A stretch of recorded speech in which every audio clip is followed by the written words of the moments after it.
This program is brought to you by Town Billiards. Too fast, too fly, too flaunt it, too gas, too high, yeah, we on it. We go wherever the crew going. I'm ready, so tell me who want it.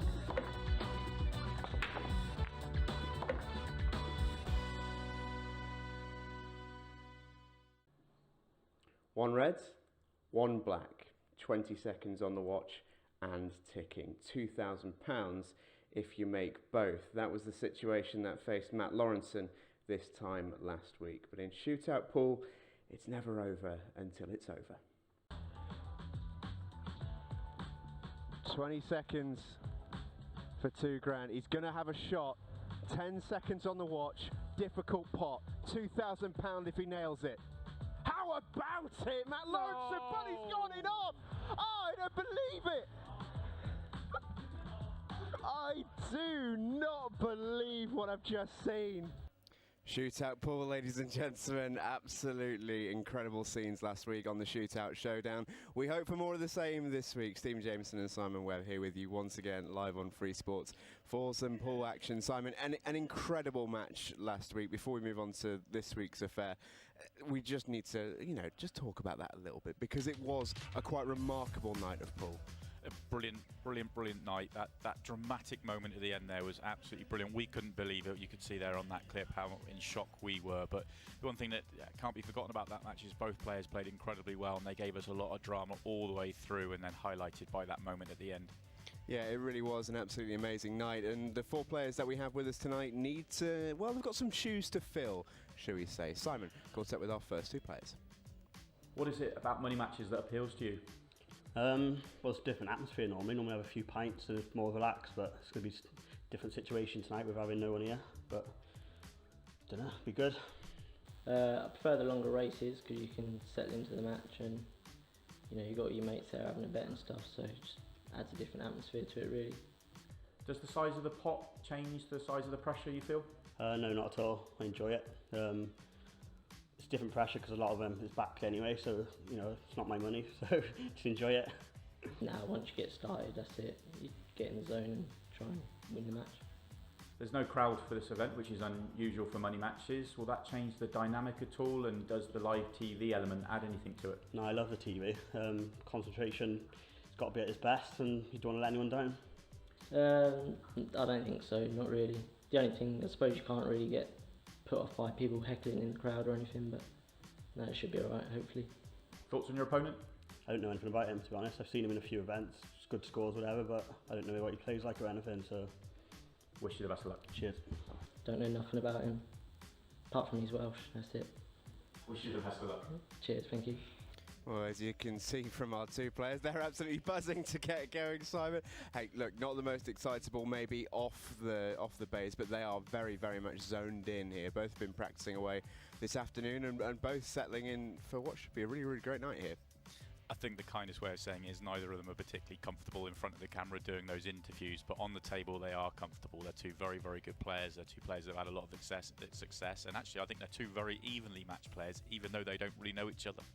Yeah, a strange one that. It's not often you'll play an opponent who you absolutely know nothing about. I actually love that Dom was so forthright about that. He was very honest, no idea. But I think in some ways that may help him. He just goes and plays his own game. Just got to take care of your side of the table, take your chances, try and limit your opponent's opportunities, punish any mistakes, and hopefully you come out on the right side. Well, we're about to go see them lag off to find out who's going to break first. But we are very much looking forward to this. We've got two matches for you tonight, this being the first Shootout rules and Blackball pool. So this is going to go down to the set clock. We've really enjoyed introducing that element of it to you. This is Dom Cooney. Close to the top cushion will have the right to break first. In such a short race, it is actually really important. I know this is kind of taken a little bit for granted by the players, but it's so important to win the lag and get the first opportunity to break off, because it could be the difference in the match. Yeah, and it's going to be Dom Cooney who's going to have the first break here. So it's all set, Simon, for a couple of grand. It's Drew Hughes versus Dom Cooney, and it gets underway when we return.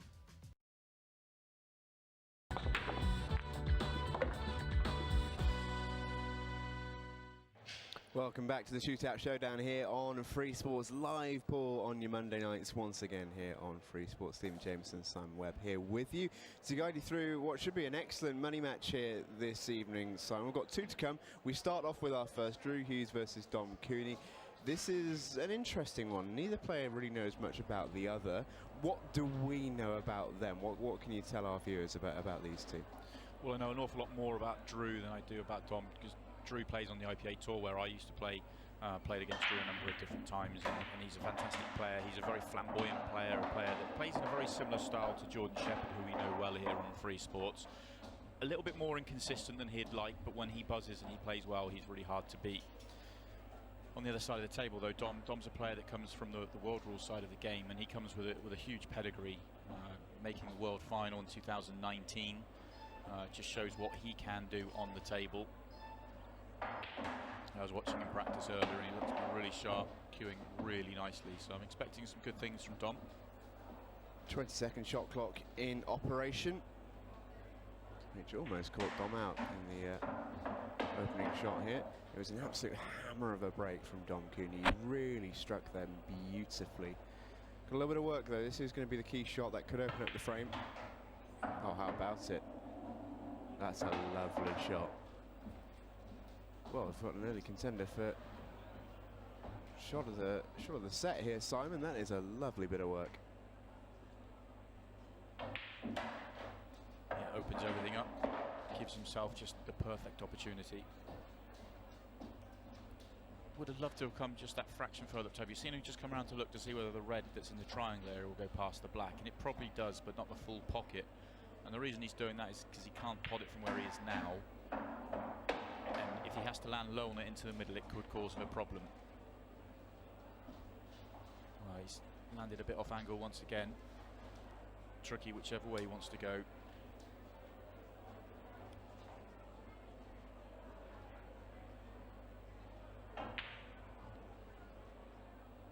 Oh, stunning. Stunning shot. Got himself into a bit of a mess there, but just beautiful double with lovely little control on the white as well.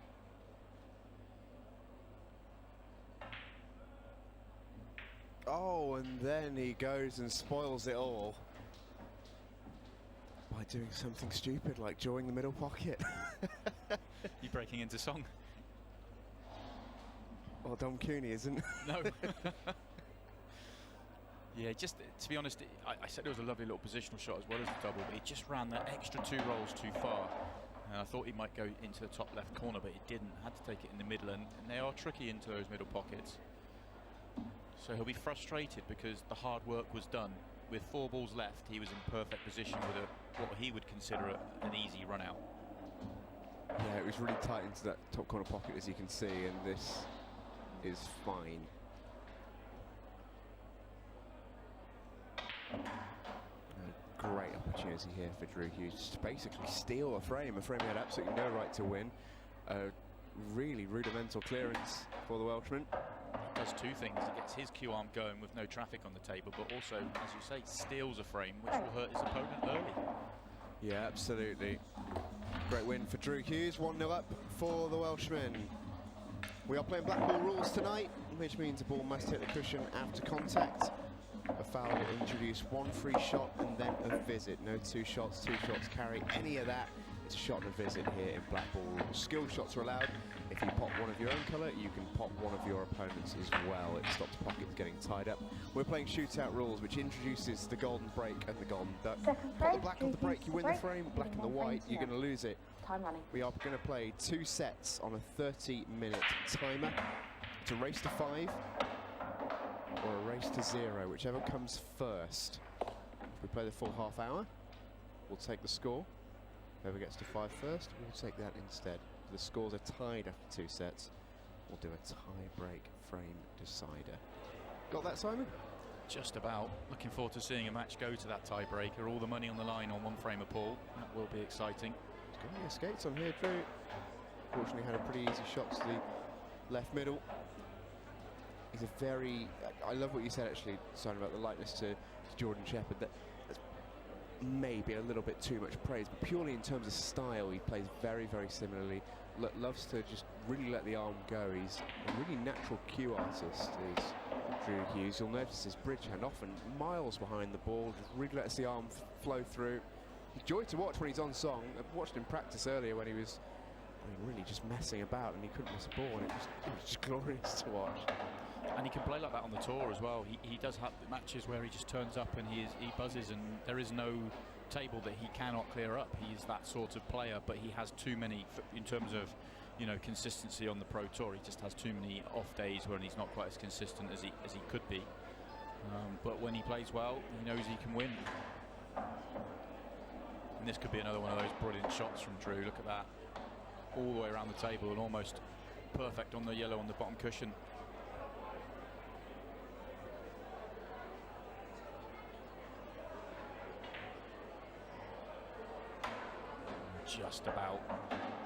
Just hit it a little bit onto the jaw, but it wobbled and has dropped. Interesting first break this from Drew, because in practice I was watching him and I don't think I've seen a player break worse in practice before any of our matches here on Free Sports.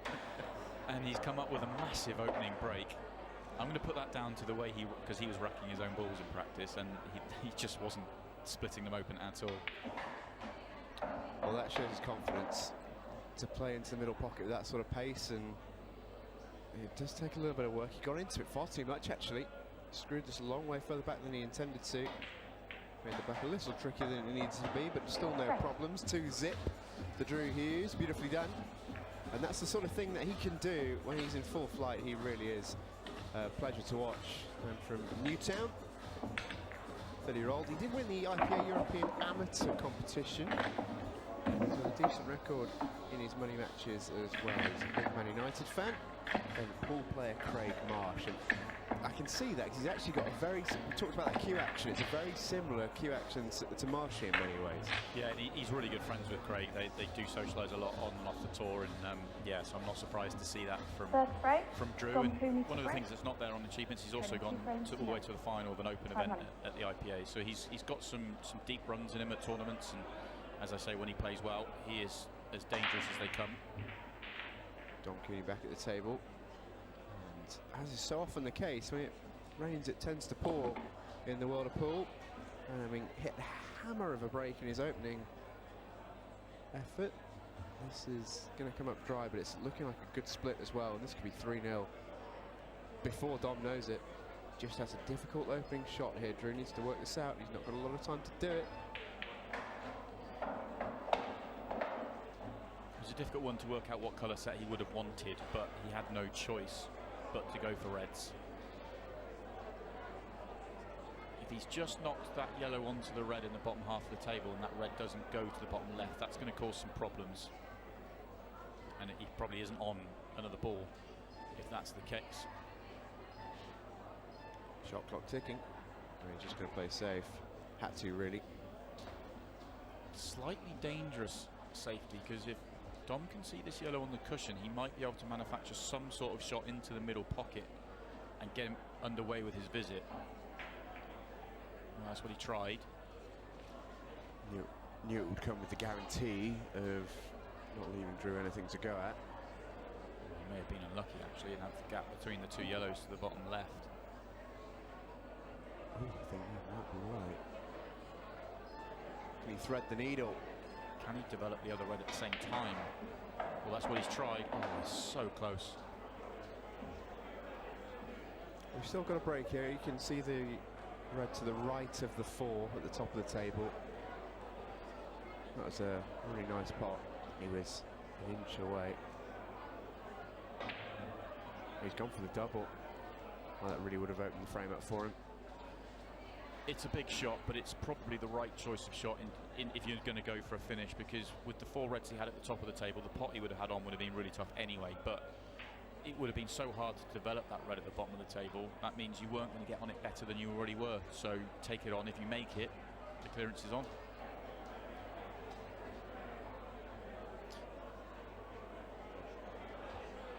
Curious shot there from Dom, because it left that open and he remained standing, which makes me think he was trying to play a bit safe there and develop the balls around that middle pocket. If so, it was a gamble. Yeah, whichever way he played it, it's gone wrong. The last thing he wanted to do was leave Drew on a red, but especially that red at the bottom of the table. That would have been the hardest ball for Drew to get to.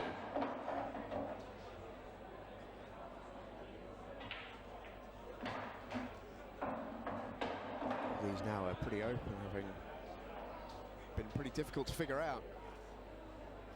Just comes around to check to see whether the black goes to the bottom right. If it goes to the bottom right, this is as simple as it gets. If it doesn't, he's going to need a decent positional shot.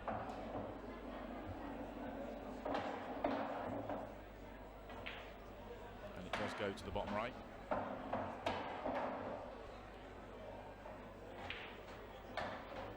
Nicely done, 3-0. And Drew Hughes is really flying here in the Shootout Showdown. Cabbage Patch Cooney has got some work to do. Huntington, still just 26 years of age, has got a bright future ahead of him. As Simon mentioned earlier, a world finalist in the world rules version of the game. Asked him about his money match record to put this graphic together, and he genuinely didn't know. He said he's played a lot, but he's not entirely sure how many. And I said, what about record? He said, I'm not really sure. So, I mean, not having a poor memory is probably quite a good thing in the poor world. forget the stuff that goes wrong. Oh, he's going to go in off, is he? No, it's going to hold up for Drew, but I'm not sure that's going to really help him too much, honestly. Has he got a shot? He hit them nice enough and had the white under control enough to deserve to have a better opportunity than this from this break. I guess he can look at it that he's happy that the white just stayed on the table. But long odds to make that pot. In fact, it's I don't know if there's an element of safety in that, because he can't have expected the balls at the top to go like that, but he has left things awkward for Dom as well.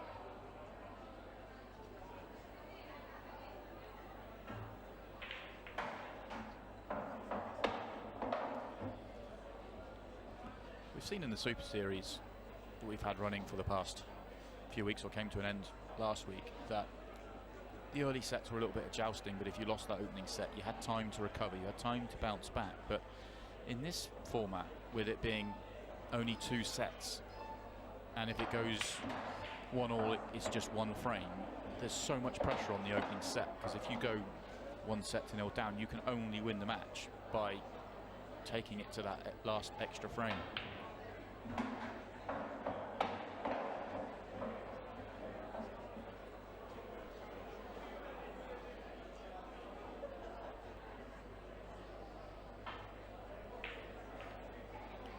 Just when the chance was opening up for Dom, this is another pot he'd expect to make. Not been the start he wanted, that's for sure.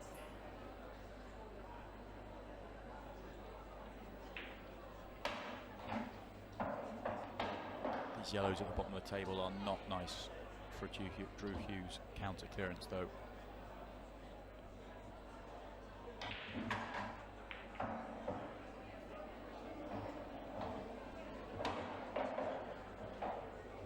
Probably, oh, he's not really landed on his next ball anyway. I was just thinking he could probably make a plant on the 2 next to the black, but where's the yellow that he's going to hit go? Well, that sorts some of it out. If the one he's nearest to goes into the left centre, then this is still on, but the one next to the black's now a problem. This is a horribly fiddly little finish, this. These are the sort of situations I found myself in before playing against Drew, though. He gets himself into this sort of situation, you think, okay, he's just going to... Oh, he's fouled. As he fouls. I was just going to say, he gets himself into these little positions here, and as an opponent, you're looking at the table thinking, well, I'm going to get a chance here. He's putting himself into trouble, and then he'll come up with 2 miracle shots on the trot, and you're scratching your head to think, how did I lose that frame? But on this occasion, Drew has fouled, and Dom really does need to get this frame on the board, even if he doesn't manage to have a recovery in this set, just to get himself going.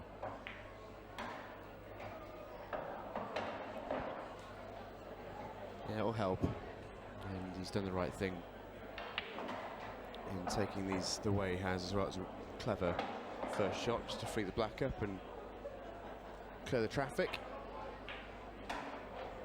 Simple enough finish in the end. It was a frame costing error from Drew Hughes. Whether he'd have gone on to win the frame, we'll never know. But in reaching for the white, he just touched it and was honest enough to give that up straight away. 3-1 then to Drew Hughes. If you did watch the Super Series with us on Free Sports over the course of the past couple of months, you'll have enjoyed a great competition, the final of which was just last week. Gareth Hibbert, the Super Series champion, 3-2 victory over Alex O'Donoghue. A wonderful match that. So a brilliant final. Fantastic, wasn't it? One way then the other. Drama all the way through. Favourite match of the whole event, and it happened to be in the final. How's the that final gone down amongst the pool community in the last week, have you found? Yeah, pretty good, I think. A lot of people tuned in to watch that final. Certainly the finish that Gareth made to win it. That brilliant ball to the top left to open up his opportunity, and he made the clearance from it with a few seconds to go. Was certainly doing its rounds on social media. I'm chuffed to bits for Gareth that he's able to get that tournament on the board and get the title. I'm obviously gutted for Alex because he played so well and he was such a huge part of not just that match but the whole tournament. But he'll be back, that's for sure.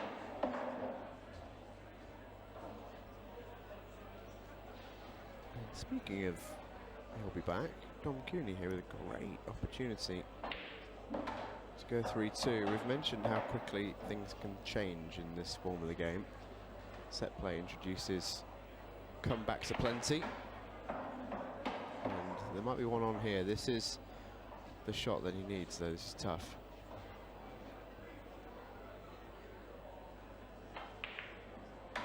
Needs a bounce.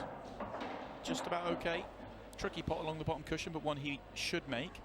Only thing he needs to guard against is the white travelling too far up the table and getting blocked off onto the black. Oh, he misses it. You can see he really tried to get into the white to cannon that red to hold the white. And that's forced the miss. And that is hanging over the edge. It could still drop in at any point here. It looks so in the pocket.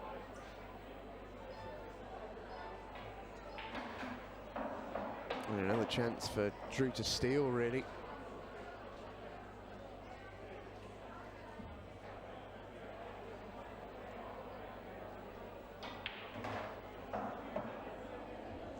A few rumbles circling in the West Midlands area. The pressure that's been building all day temperature-wise, which has led myself and Simon to be sweating in the commentary box, is going to finally reach a crescendo of a massive thunderstorm by the sounds of things. So if you do hear some rumbles, that'll be what that is. It's not just us that are a bit hot and bothered. The players are also feeling it. Heat in the arena is going to be quite tough for the players to deal with. And they have aircon. And they have aircon, yeah. They're not in a sauna of a commentary box. Biggest problem with this counter clearance for Drew. Oh, he misses an easy red. Well, he's got the snooker, but in truth, this shouldn't be one that Dom's not going to take advantage of. This is a fairly routine hit for a player of Dom's ability. And if he just drops it in, he's got the black into the centre. Tough cueing this, though, into the centre pocket. You've always seen how tight these centre pockets play. Saw it just a few seconds ago. No mistake on that occasion from Dom Cooney, and he in a way makes the steal. Drew will be annoyed. You can see the puff out of the cheeks. He's frustrated with himself for missing that one, and quite rightly so. As you watch the re-rack here, as Don Evans makes the preparation. Drew taking a big swig of water, keeping himself cool. Yeah, and it won't just be the heat out there that's getting to him, because he's going to be annoyed. He'll probably feel like he should have gone 4-0 ahead and let that one go, although it was a tough finish. But when a player gets an opportunity, they do have that belief they should clear up, and all of a sudden another mistake and he's 3-2 and he's right up against it in a set that he'll probably feel he should have already be 1 foot from winning it, or 1 step closer to winning it. That's a great break in response, though. Look at that, fantastic split the balls.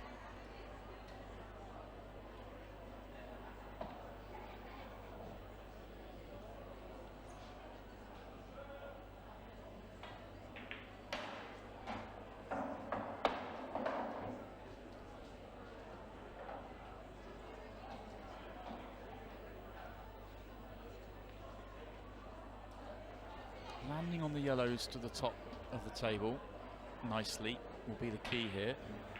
Oh, he misses another easy ball though. I was expecting him to pop these three at the bottom and it was just going to be the transition from the bottom to the top, but that will be another disappointing miss for Drew. That's 2 or 3 now in the last 2 frames or so.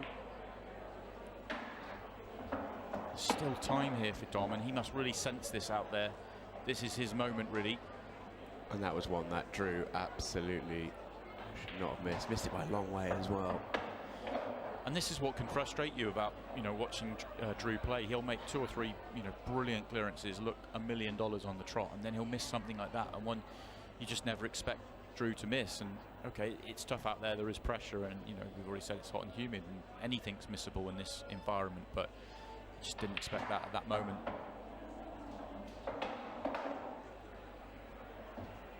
Dom's big problem is this red on the right-hand side. It looks on our screens like it's a really easy drop into the centre. It isn't. It is very difficult into the centre pocket. He may take it into the corner. He may play on it as a double. He's taking it on. Where's this going? It is into the middle. And that's how tight it is. And it's such a difficult shot. Honestly, at that angle, he could be there all day trying to find that potting angle. There's just so little pocket to find. The margin is so small. Drew Hughes then let off. Pendulum of this set is swinging from one player to the other.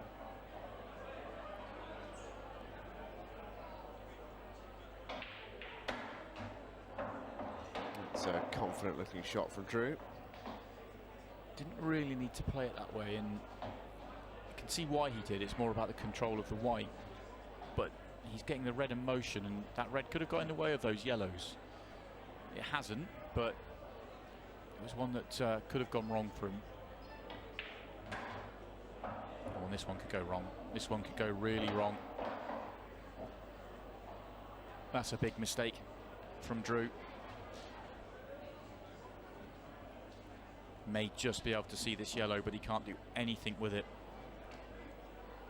And it's hard just to even put the white in a position where Dom's not going to have at least some sort of shot on a red.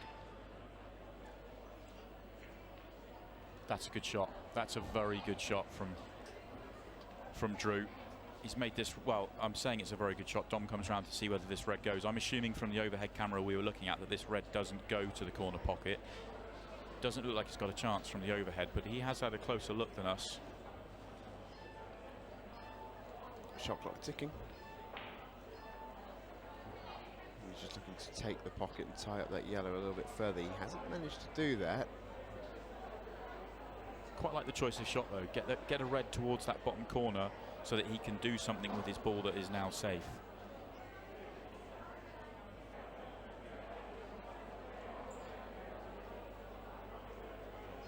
It's on for Drew. He could take this on. He has. Played it with a degree of control. Dom's just asked Donna, our referee, to check whether this is touching ball or not. It does make a difference to the shot, whether he has to hit contact cushion after hitting a red or not. If it's deemed to have touching the red, he just has to touch the cushion, which he's done. So it was touching ball. He's just offering up these little carrots to Drew, isn't he? Yeah, will Drew be tempted? Can he get the white out the way, take this on and open things up? Yes, great shot. What a shot that is. I think he's fine for the yellow into the centre. He is. That's a brilliant shot. I mean, that pot was 10 times harder than the one he missed earlier on in this frame. It's always the way, and the one into the middle there was absolutely cruised in. Simple enough clearance in the end for Drew Hughes, made it look so easy, when at times he's made this game look very difficult in this set, but he goes into a 4-2 lead. Great work from Drew Hughes. 6.5 minutes remaining, Simon. The clock will get stopped for the re-rack of the balls here. Great performance there from Drew Hughes. You get the sense he really needed that to settle a few nerves that just started to bubble to the surface. Look at it as a big missed opportunity for Dom. That was a bit of a careless little safety shot. He had the opportunity to put get the white into a position where he wasn't going to leave that pot on, and it's fairly simple from a touching ball. And yeah, he's had the opportunity to get this match tied up, and he would have been then favourite going into the last few minutes of this set because of the way the set had gone, being 3-0 behind. Yeah, Drew Hughes has stopped the rot in that sense. Was 3-0 up. Could easily be 3-3. And it is 4-2. And Dom here has made a ball off the break. Very nearly went in off, but he won't mind that too much. It's come up fine for him. And now he can get to work immediately into his tricky area. That's a brilliant shot.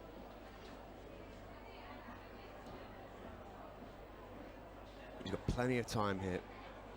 Dom Cooney, 20 seconds a shot. Easily enough time for 2 clearances. The thing you have, though, if you're a player that's not used to playing with such a short shot clock, and Dom won't be, he'll be used to a minute shot clock, which is a bit more of the norm in world rules, but he won't be used to this 20 seconds and the match clock, and understanding that actually this is, you know, a lot of time in this version of the game. What I'm sort of getting at is don't rush, just make sure this clearance. It's all there for him.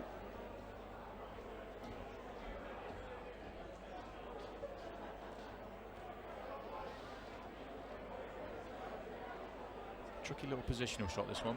Looks easy, it isn't. He's finished just about okay.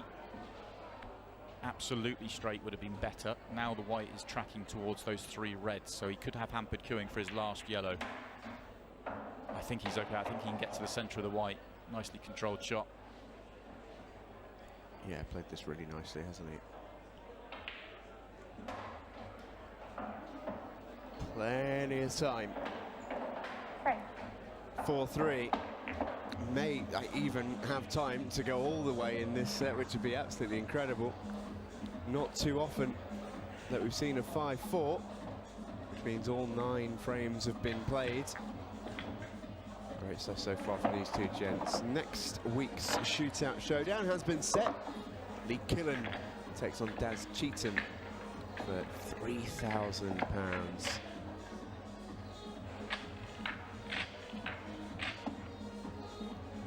Second match to be revealed. Keeping the suspense, I guess. Plenty of drama already on the table tonight. That's for sure. Where's the white? He's okay. Oh, the similarities between that break and Dom's last break, very, very similar. Got away with it. Ball down, chance to clear, chance to win the set. Remember, the timeout, please. Set will finish if a player reaches 5 frames. Whichever one comes first. Time running. Big visit to the table, this. It looks a brilliant opportunity to win the set.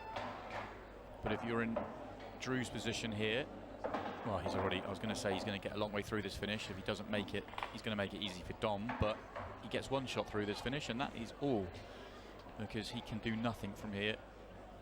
Shout out for the spider, by the way. Never thought we'd see that used on this in this tournament. Yeah, that might be Drew's in trouble. He has got an extension. He didn't need it. He's actually made a pretty good hit, and you know what? I think he's got away with that because he hasn't left anything easy. That has come up millhouse for Drew Hughes. Well, that's a good shot. Or has it? Just thinking about Drew's shot, I think he wasn't touching the ball he was next to, and he couldn't play the one he was next to because he was guaranteed to go in off. He has to hit a cushion after contact, remember, so he's come off 4 or 5 cushions. Oh, as we see another miss from Dom, just to hit a yellow and make sure he hits contact with a cushion. So a lot of luck in the way he played it, but he is going to get another opportunity now. That was a beautiful case in point of all about the white ball there for Dom. He's played the cannon that he wanted to play absolutely to perfection. But in doing so, he's missed the pot. It doesn't get better than this for Drew Hughes to win a set. Set clock is not a factor right now.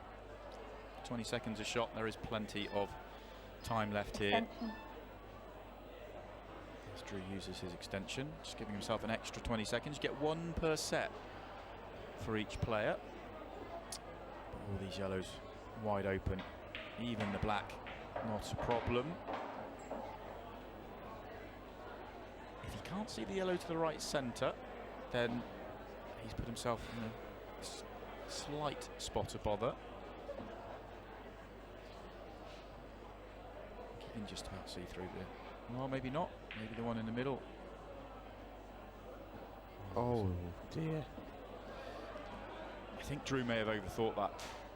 He may have just, I think he, like I did, with 5 yellows on the table, was like, okay, this is the set. Just steady myself. I should make this. This is routine other than the pressure of the situation. Used his extension.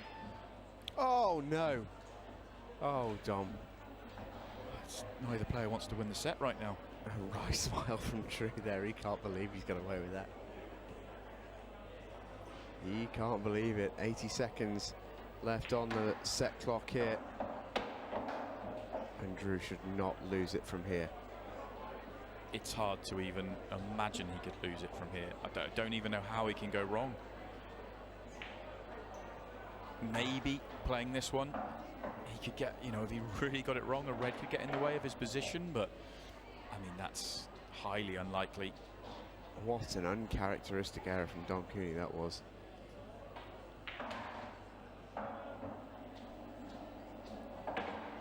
That was a dolly. It really was. We've seen a few missed pots from both players in this set, but that was one that we, even with the misses, we expected to. Oh, is he snookered himself? He has snookered himself on the black. That, I said I don't know how we can go wrong and not win this set. Well, that is how. That is unbelievable. The only thing in his favour is there's only 20 seconds now left on the set clock, and there isn't enough time for Tom. I just thought he'd give it a little bit, keep it interesting. Foul? It is a foul, but either way, 8 seconds left. Dom's going to concede there. That's not the surprise. Well, a really interesting first set between Dom Cooney and Drew Hughes. We're going to take a break. We'll be back for the second set. Drew Hughes leads by a set to 0.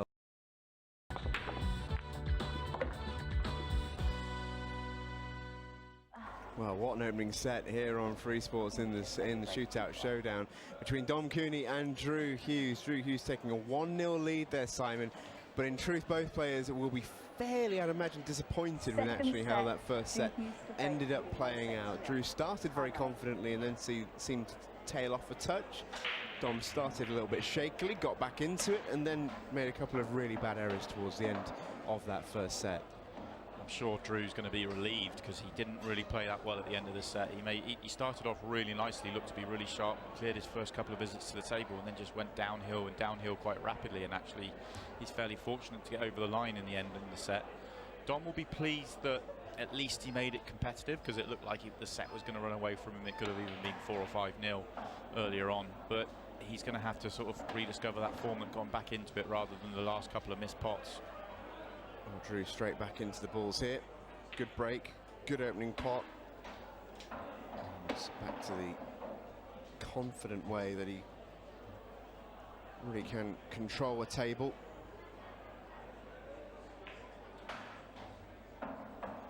Red to the bottom right. I don't think that passes the yellow. If it does, he's got the smallest part of the pocket for it to go off the jaw. I don't think it will, so he's going to have to play a really good positional shot onto it. I can't see him trying to move it. I think you just try and play short position onto the right-hand side cushion. It goes to the opposite corner pocket.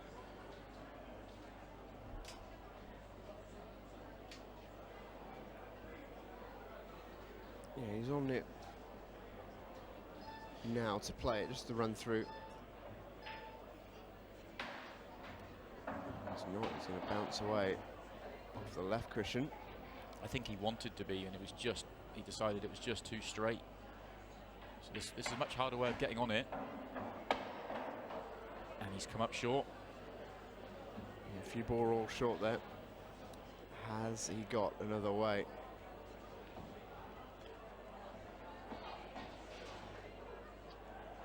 Dom immediately wiping his cue down in anticipation. Has Drew got a magic escape? He's actually overcut it. So it did cut to the corner pocket. We know that if he can overcut it, but a shot that thin is horribly tricky to judge, especially when you're so close to the object ball as well. He's actually really close to flicking off the yellow and going in off as well. Dom laying the snooker, that's no great surprise. We have spoken a little bit in the past about world rules, Simon, the difference between that and black ball, and often one of the easiest sort of comparisons is world rules tends to be a little bit more defensive because of the lack of skill shot. It's a great shot by Drew, by the way, to get out of that snooker. Don't think it's going to save the setness, the frame rather, but terrific hit from him. When we talk about world rules potentially being a little bit more defensive, and you'd expect Dom to have the edge in those sort of encounters, wouldn't you, having been a world finalist in that form of the game? Yeah, possibly. You're possibly right. Whether Dom's got the edge or not, I don't know, but he may well have. But yeah, for me, one of the big differences is the rule sets they're just set up differently, and I just think the way they are in world rules, it's almost, if you play the percentages, more often than not, the percentage might be to take the slightly more containing or more conservative route, whereas in black ball, almost you feel like the rewards are there to be at times ultra aggressive. That's not always the case, and I think it's a bit of a myth to say that black ball frames can't be tactical and world rule frames it's always tactical. That's not quite the case, but yeah, you know, over a number of frames, then it would work out a little bit more that way. Well, if you are hearing the hubbub of the rain currently belting down on our studio here in the West Midlands, then that is exactly what you're hearing. A gorgeous weekend of it here. It's been glorious and sunny like everywhere else in the country, and the pressure is finally told and the heavens have opened. It is bucketing it down, and I think both players right now wouldn't mind just sticking their head out the window and sampling some of that. It's very warm inside the venue here tonight. Be nice and refreshing. Knew the rain was going to come. Had a weekend where I've been in a commentary box or a studio all weekend, and now that I've got a few days off, the rain was guaranteed to come and keep me off the golf course. Well, I've been reliably informed in my ear from the scorer upstairs, actually upstairs. It's glorious and cool for the players, so they're doing all right. It's good to know. I didn't need to know that. No, neither did I. Just slightly out of position. Big shot this, because he could well be leaving the red on. Oh no. I feel like that's been the way for Dom tonight. Every time he's had that shot, the key shot, the one that's going to win the frame, the one that's going to turn the tide, he's come up unstuck, whether that's, you know, through a poor positional shot or through a poor missed pot. He just can't quite get to grips with these matches, or these frames rather.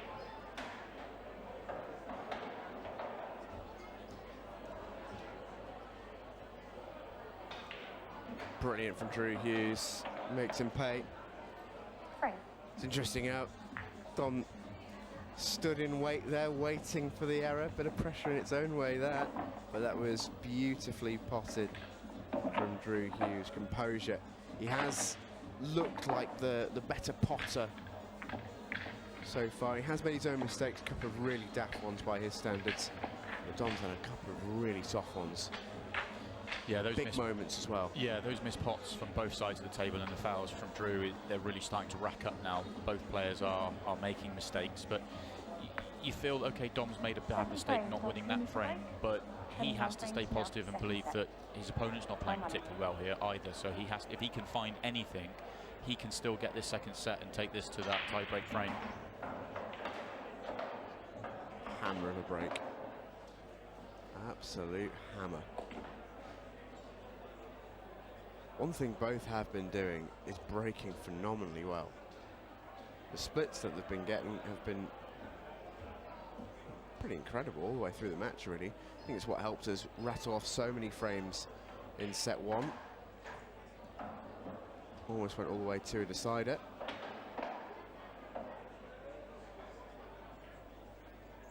Oh, it's not going to reach. Foul? In fact, is it a foul? 1 free shot, 1 visit. It is. It didn't Timeout. even Time out, please. feather the jaw. Would you believe it? That's a let-off. It's all come from trying to hold the white.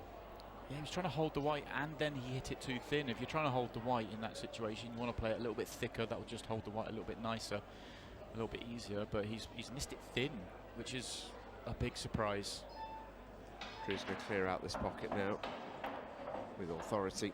Good use of the free shot. Just clear the path for the yellow that's near that left-hand centre pocket. Not for the first time tonight. There is no real problems here for a finish for Drew, but that is not to say that this is going to be easy, because he's made some mistakes from these situations that you just never expect.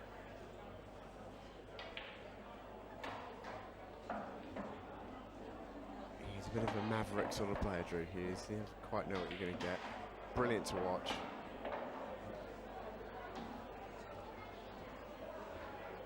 Nice little angle on this as well. I think he's just got screw back towards the black. If he was straight on that, it wouldn't have been as easy for him to do that. And this time he's worked his way through the finish beautifully, never out of position. And this is fairly routine. Drift up for the black.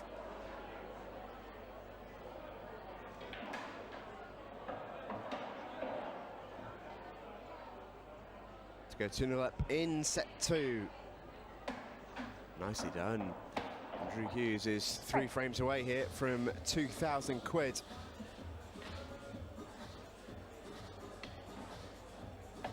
Reminder what we've got coming up for you next week in our Shootout Showdown series here on Free Sports.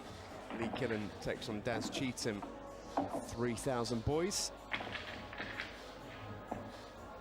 And then Gaz Higgins takes on John Sullivan. The stakes get up to even further. 3,500 fellas, Simon. That'll be our biggest pot so far, won't it? That's a decent amount of money to be playing on such a short race. One thing that these matches are played, you know, they've been played for years up and down the country. Every weekend there is money matches all over the place. But normally the races are, you know, races to 21, 25, sometimes even 30. And the pots can get substantial, but this is quite a short race for money match terms.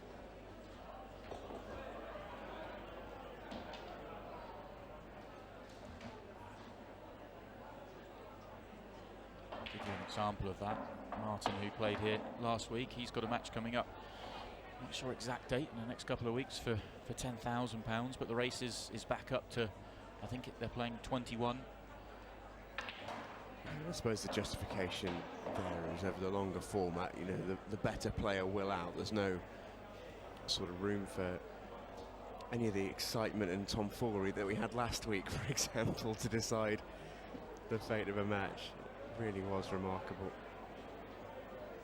Saw some amazing pool last week.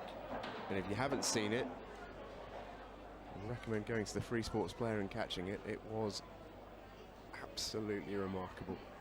Last Monday night's action. It really was. Had us both jumping out of our chair, that's for sure.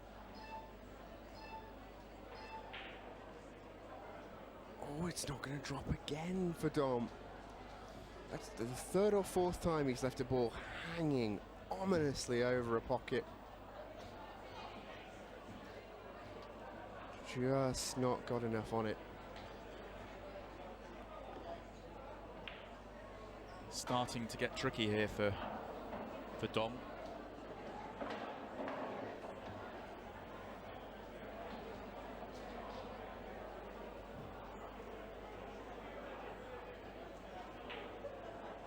Dom's going to pin his hopes to these 2 reds in the bottom left-hand corner of the table.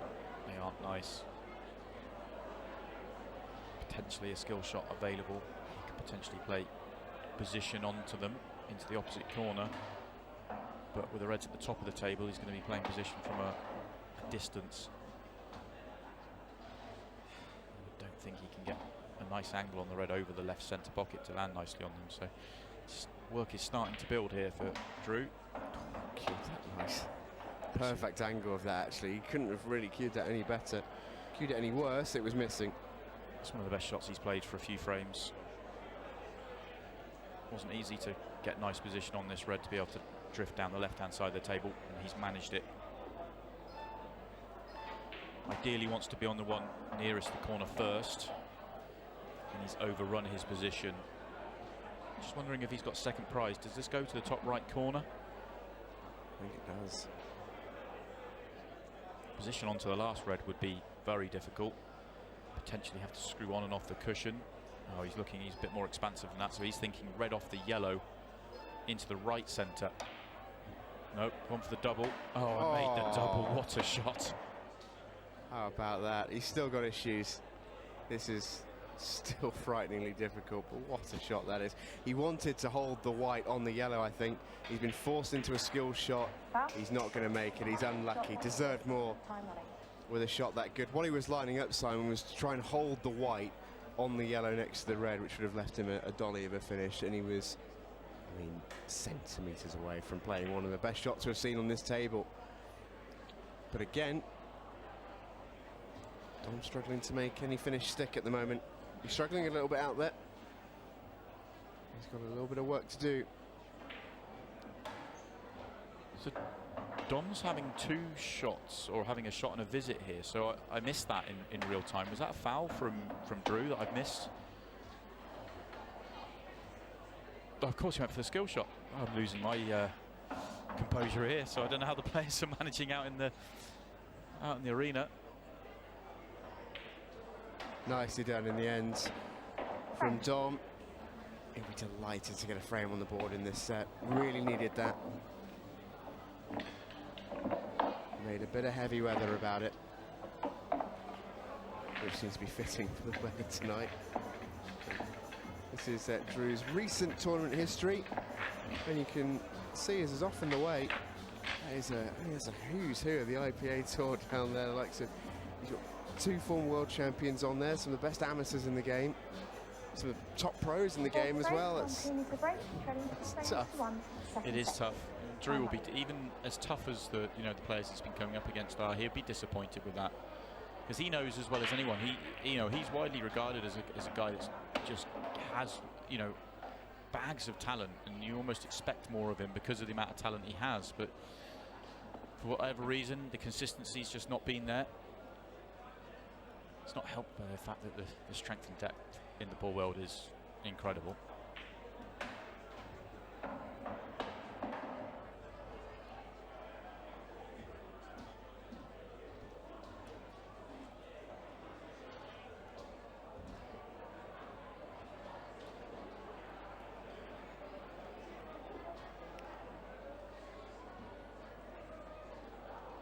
Interesting decision to take this red on. I'm not sure about that one, mate. That may have been more of a containing, I'm going to win this frame in a couple of visits time shot, rather than full-blooded, let's go for this clearance, because better option, or the easier option in terms of a pot, would have been the reds plant to the top left.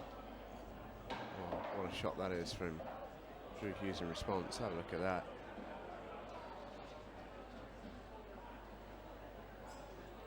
Brilliant work. This is a thin one. Nicely. Three yellows at the bottom of the table are a real problem. I think the one nearest the bottom right-hand corner will go past the red. Well, it will now. Tell you what a shot that is. That's brilliant. That really is. He's still got a little bit of work to do, and actually by a little bit, I mean, still a lot. But to give himself a chance there with one shot. Oh, and he's fouled. He's touched the red with his shirt.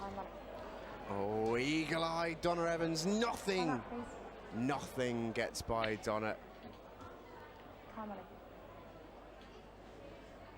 Difficult to tell because his shirt's black in the pocket there, but he does have a bit sticking out the side of his shirt that was all over that red.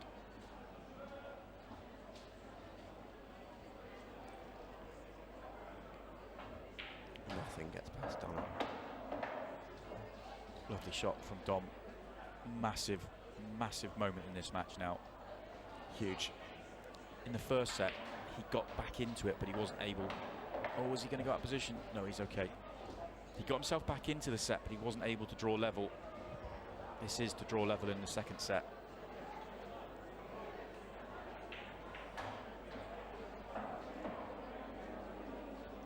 It's got to be elementary from here.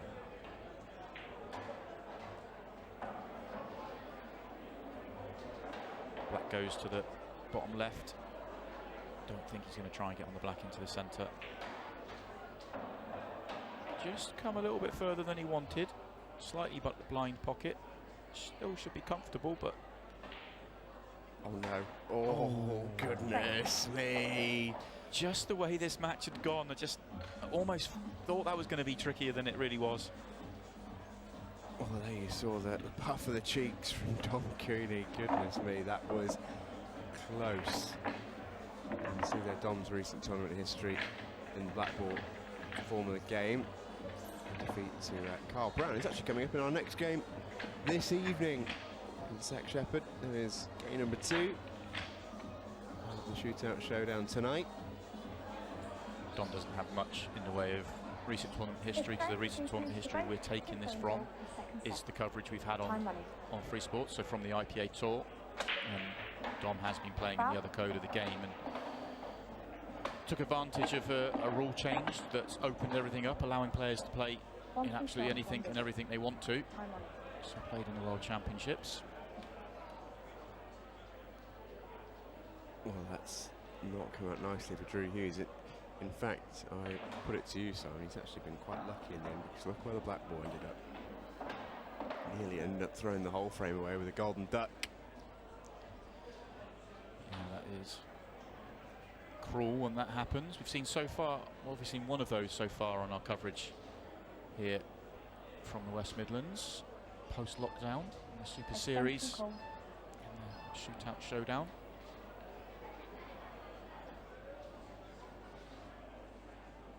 Just tight getting through to the red over the right corner. If he was, yeah, you can just see, if he's on this to the right corner, it's fairly routine and fairly simple, but I think he has to play the plant, which just adds to the tariff. Okay, that's a good shot. If you can see the red over the right centre, he's back in nice position, and I think he can. I think he's fairly comfortable into the right centre.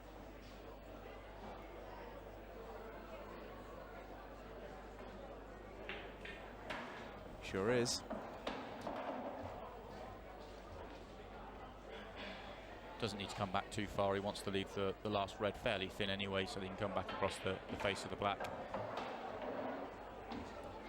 Best visit to the table here from Dom in the match so far. If he can just put the finishing touches to it. Yeah, he's looked assured. Probably for the first time tonight, I'd say. He's not fully settled. This is tough queuing. Done it well. Well played, Dom Cooney. Needed that. He is right back in this one, and it is very even Steven now. Thing that he will want to amend. Those missed pots, there's been too many of them for his liking. Considering the amount of balls that he's missed, and both players could probably feel a little bit this way, considering the number of mistakes they've made. They'll both be happy they're still in a match. Drew would have wanted to try and get it done in 2 sets, and he's still going to try and get it done in 2 sets. But for Dom to still be in this match the way he's played, you know, he'll take some positivity out of that. Perhaps he's going to play his best ball right at the very end. I'm a rubbish ref. Frame 6. Long Cooney to break, leaving 3 frames. Mind the clock is stopped as the balls are getting re-racked in the second half of the set, which we are now very much in. Nice addition to the rules that. I think there's too much pressure put on the referees in this format of the game when the player needs to clear up with a couple of minutes left on the clock. They're begging for the referee to not only get the rack right, but get it done in ultra quick time. So it just takes all that out of the equation. So good decision from the organisers. What a break that is, by the way. What a break that is from Dom Cooney. Good opening shot as well, straight into his bad ball. Time out, please. Timeout's called. He's going to have the rest. Time rally. A slightly strange rule for me. If you're running out of time and you can't figure out what to do, why not ask for the rest? Oh, he's come up short again. Oh no. Just when he found his best 2-3 minutes, best couple of visits in the match, he then makes another bad error and lets his opponent back in.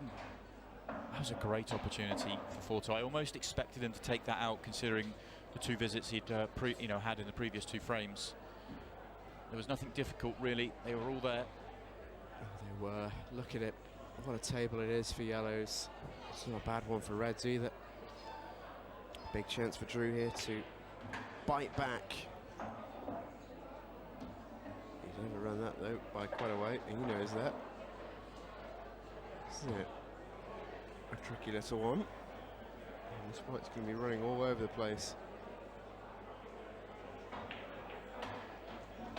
In fact, it's going to run straight into the middle pocket. The woes continue for Drew Hughes.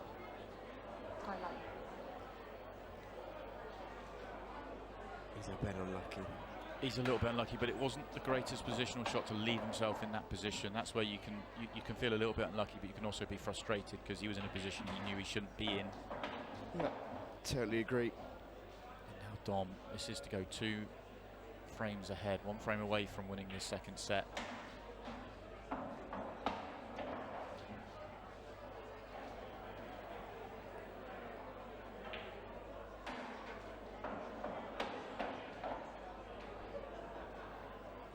Pace of Dom's game has just picked up a little bit. You can almost tell he senses blood a little bit here.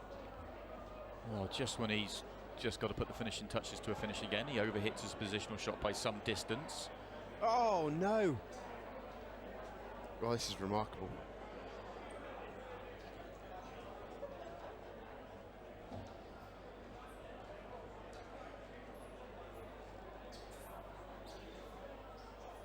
That is remarkable. This, what, the 5th or 6th time? Dom's come up short. It's incredible, really. It just overhit the previous positional shot and then was too delicate. But he has done that so many times in this match. Oh, what a gimme this is.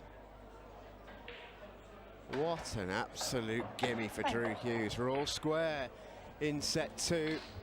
Just when Dom was about to go 1 frame away from taking us to a decider, Drew Hughes evens things back up. I mean, I know you're saying that's thin, Simon, but he's underhit that by quite a way. Yeah, he has. But for me, the really bad shot is the position onto it. Okay, he should still make that and he should still land on the black, but he should have been dead straight where it just drop it in and the black's easy. He overhit his positional shot onto it by quite a huge margin. And you could actually see him when he played his positional shot onto it. He threw his arms up in the air, kind of knew he'd left himself more awkward than it needed to be. See, I interpreted that slightly differently. I thought it was a hand of apology to Drew and saying, yeah, I got away with that one. It could have been a lot worse for me. Either way, I mean, it's an aberration, really. There's been a few of them. Drew has hammered the follow-up break. If he can find himself a break dish here, what a position he would be in. But time is ticking. He's called his extensions. I feel that's a good time for him to do it. This is a massive frame in the game here. £2,000 on the line. No need to rush into anything. This is difficult. Not an easy finish on. I think that's why he's taken the extra few seconds to really work out how is he going to develop his problem areas. I think he's planning to play this yellow to the bottom left. He wants to play it off the red, so probably jaw, then red, and the white's going to open up the yellow with the black. Well, that was the plan, and it's gone all wrong. That was a really tough shot. It was. Really tough. You can see he got the red first. He needed to catch the jaw of the pocket first, and then the red, and then it would fly in, perhaps giving a little bit too much concentration onto the cannon. Now I think Drew can see this. He can. This is on into the middle pocket. the red as well. He's tied the black right up though. This is now horrible. He has a lovely angle on the yellow into the left centre to cannon into the cluster that's a problem. The problem he has, and we've seen this a lot on this table, is so hard to hit this shot with enough pace and keep the yellow in. He's done well. It? He's done very well. Could look back on this in 5 minutes time and it could well be the shot that helped make Drew Hughes £2,000 richer. It's a fantastic shot. Open this frame up for him. That's about as good as he could have played it. I like the fact he didn't try and overhit it. Made sure of the pot. Oh, disaster. He needed to make that clean. Had to make it clean. It was difficult because if he was worried about the white going too far to the left and snookering himself with the black, and then he's ended up hitting it straight and it's gone onto the near jaw and then it's made it off the yellow. So just fraction out of position playing that shot and tried to pinch it. Not over yet. This has now got interesting in terms of the set clock as well. 4 minutes left on the clock. Drew does not need to win this set. Drew can accept a draw. It's a great point. And he will win the match. So Dom has to win this frame in the next 3 minutes 45 seconds. Oh, that's a great hit. Tell you what, on a 20-second shot clock to figure out that angle, that is impressive. Oh no! Foul. On free shot, then with it. Oh no! Well, that shot from Drew Hughes has earned that opportunity. The reason Dom did not want to play the red he was next to was because he didn't want to move it away from the yellow. He just did not want to open that yellow up in any way. So he was taking a big risk playing it the way he did. This is still not guaranteed for Drew, even with a free shot. He's going to be quite clever about this. Oh, he didn't want that to go in. He did not. He was just trying to drop that over the pocket. Wow. There's still hope here for Dom. What has Drew Hughes got? I think he's probably only got the big pot to the top left. This would be an incredible shot. No, nowhere near. It was too tough. Well, here you go, Dom Cooney. Here's your chance. He's got a decent amount of time here. He's got plenty of time on the watch to do this. 2.5 minutes is easily enough time to clear this table. He's going to try and lay the snooker. Now, I always think it's a gamble playing this shot. I always do. It's a percentage shot, don't get me wrong. But in Dom's position, it's a risk, because if Drew hits this, he's going to come very close to potting it. And he was a quarter of an inch off doing just that. Yeah, he was close, but it was the right decision for me for Dom because it was such a tough pot. But he's in the same position again. Now, well, got to keep an eye on the set clock here. That's now starting to become a factor. It is, but he didn't really have an open pot on. He didn't have anything he could really go for.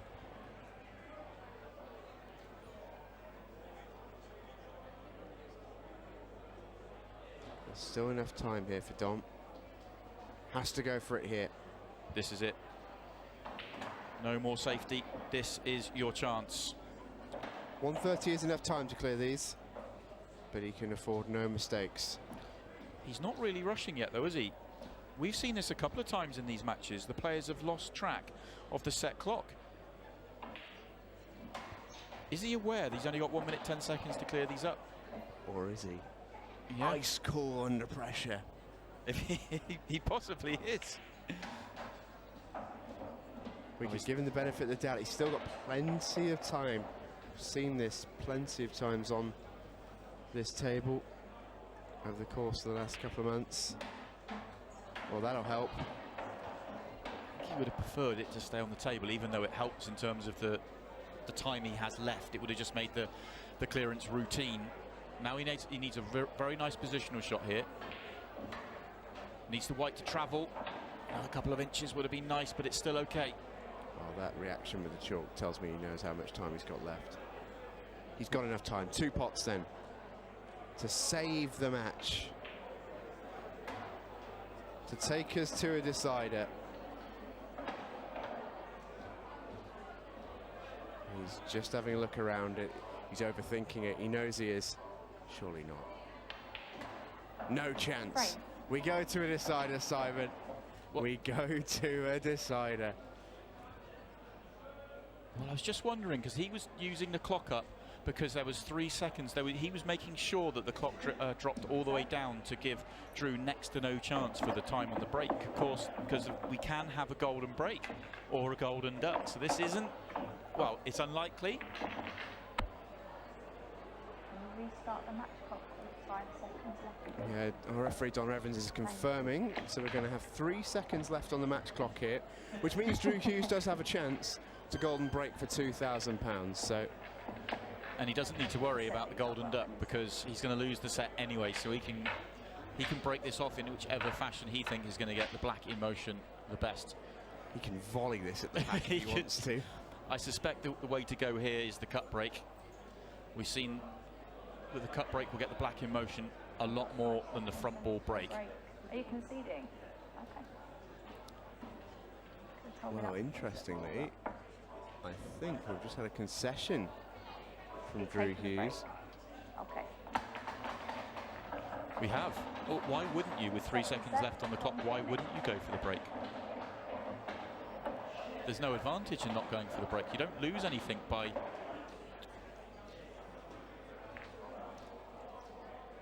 Well, we go to a decider. Both players will now lag once again Lag first.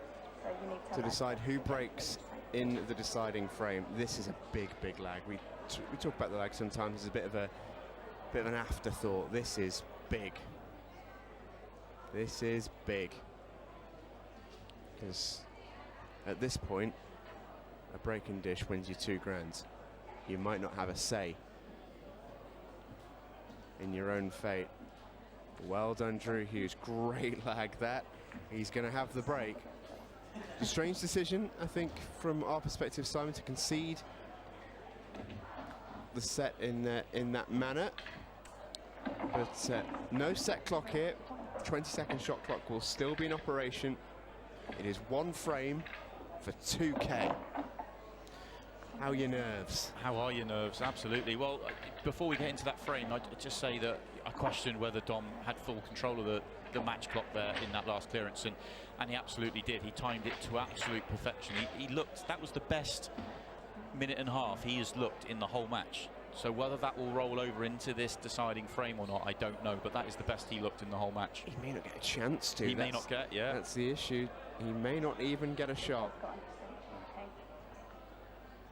Well then, I mean, can you imagine Final if Drew frame Hughes pops a decider. black off this break? Drew Goodness Hughes to me. break. Oh, yeah. There'd be a quite beautiful Time out. irony in that, but he is going to give this a big one. Oh, he nearly went in off. He's made a ball. All right then, Drew Hughes, this is your moment. The breaking dish nets him £2,000. And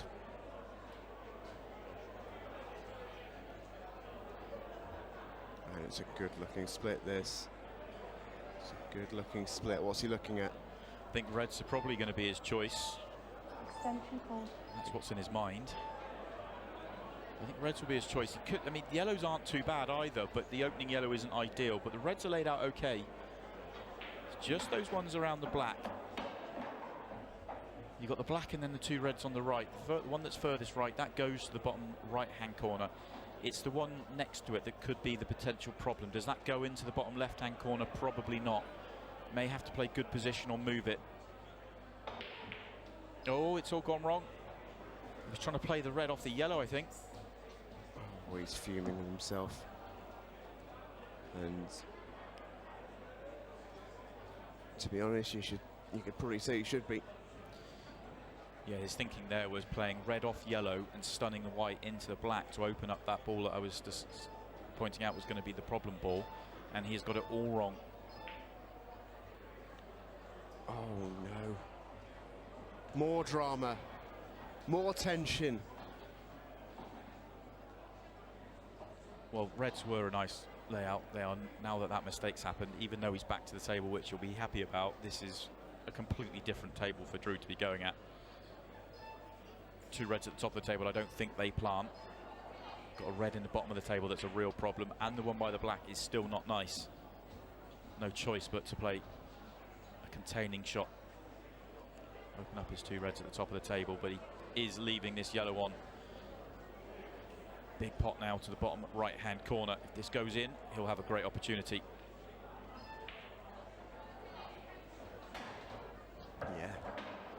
Yeah, he will. That's a great pot.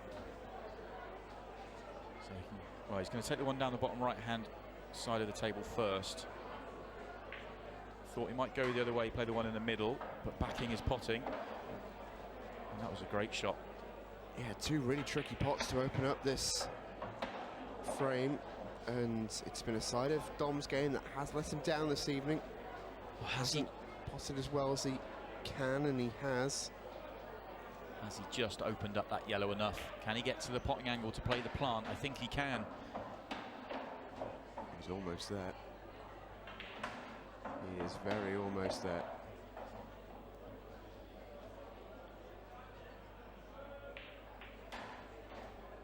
He's potted both, he won't mind that necessarily. A simple black into the middle then. For the match, and for $2,000, Dom Cooney. Extension call. He's called his extension. Oh. Settle the nerves. How's the heart rate? Has he got some ticker? He has made it. Well played, Dom Cooney. That was a high pressure shot. You could see he was feeling every little bit of it. But Dom Cooney walks away £2,000 richer. Simon, you've got to give it to him there. That was a big clearance to win the match.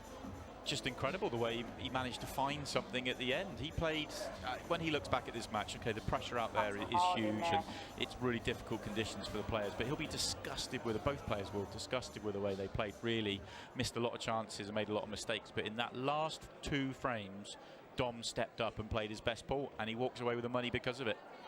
That's all it takes sometimes. Shootout pool, ladies and gents, it really never fails to entertain. We'll speak to our winner of the £2,000 when we come back.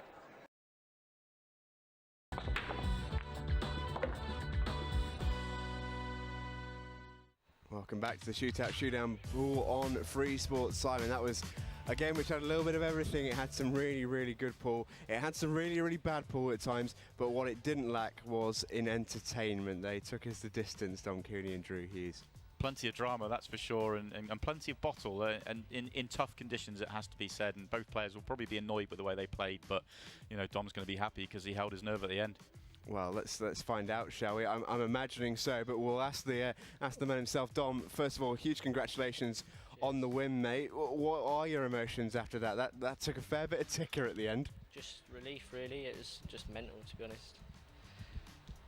What was it, Dom, about the ability to sort of stay in the moment and not let those mistakes that you were making frustrate you? Because for me, it looked like you played your best pool right at the end of the match when you cleared up those last 2 frames. They were definitely frustrating me, but because of the scoreline and the format, you know, you've just got to stick in it, and not always the best player wins at this format. So I've definitely got away with one, but I'm obviously pretty happy and relieved.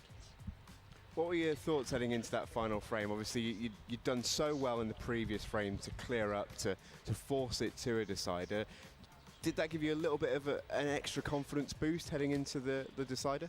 Yeah, it's just, obviously I was happy to get there because, to be fair, Drew played a lot better than I did, and in the decider I was just hoping I'd get a shot, and he was kind of one shot away really from getting them, and luckily for me he missed it, and I was able to get involved in the frame a bit, and then when I got my chance I was able to take it.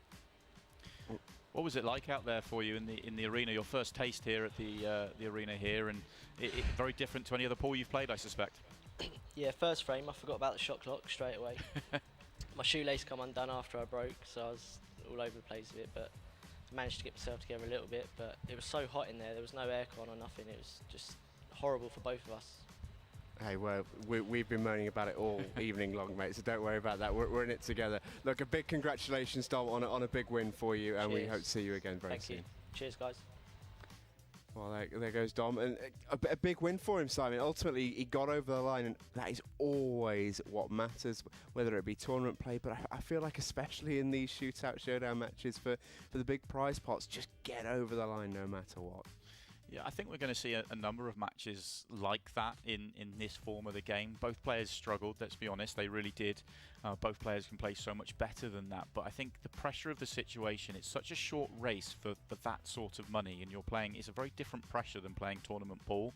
So you have to settle quickly, and if you don't settle quickly, the pressure builds and builds and builds, and the chances almost feel harder and harder. So I think that's probably why I'm so impressed with the way Dom held his nerve at the end, because he to be honest, he wasn't at the races most of the way through the match.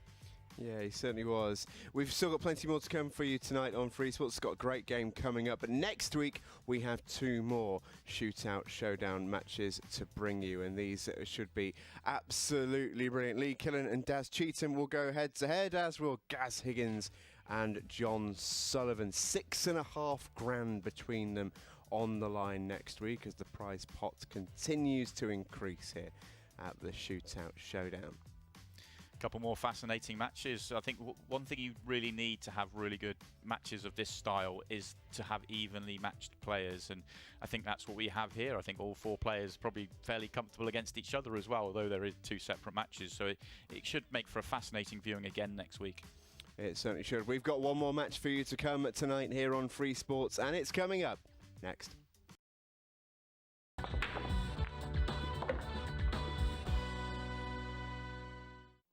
Welcome back to the showdown here on Free Sports. We've got another game for you coming up tonight. So we've already seen Don Cooney walk away with £2,000. Now it's up to Carl Brown and Zach Shepherd to go for the same prize purse. Simon, 2 players we've seen before on this table, and what are you expecting out of both of them here tonight?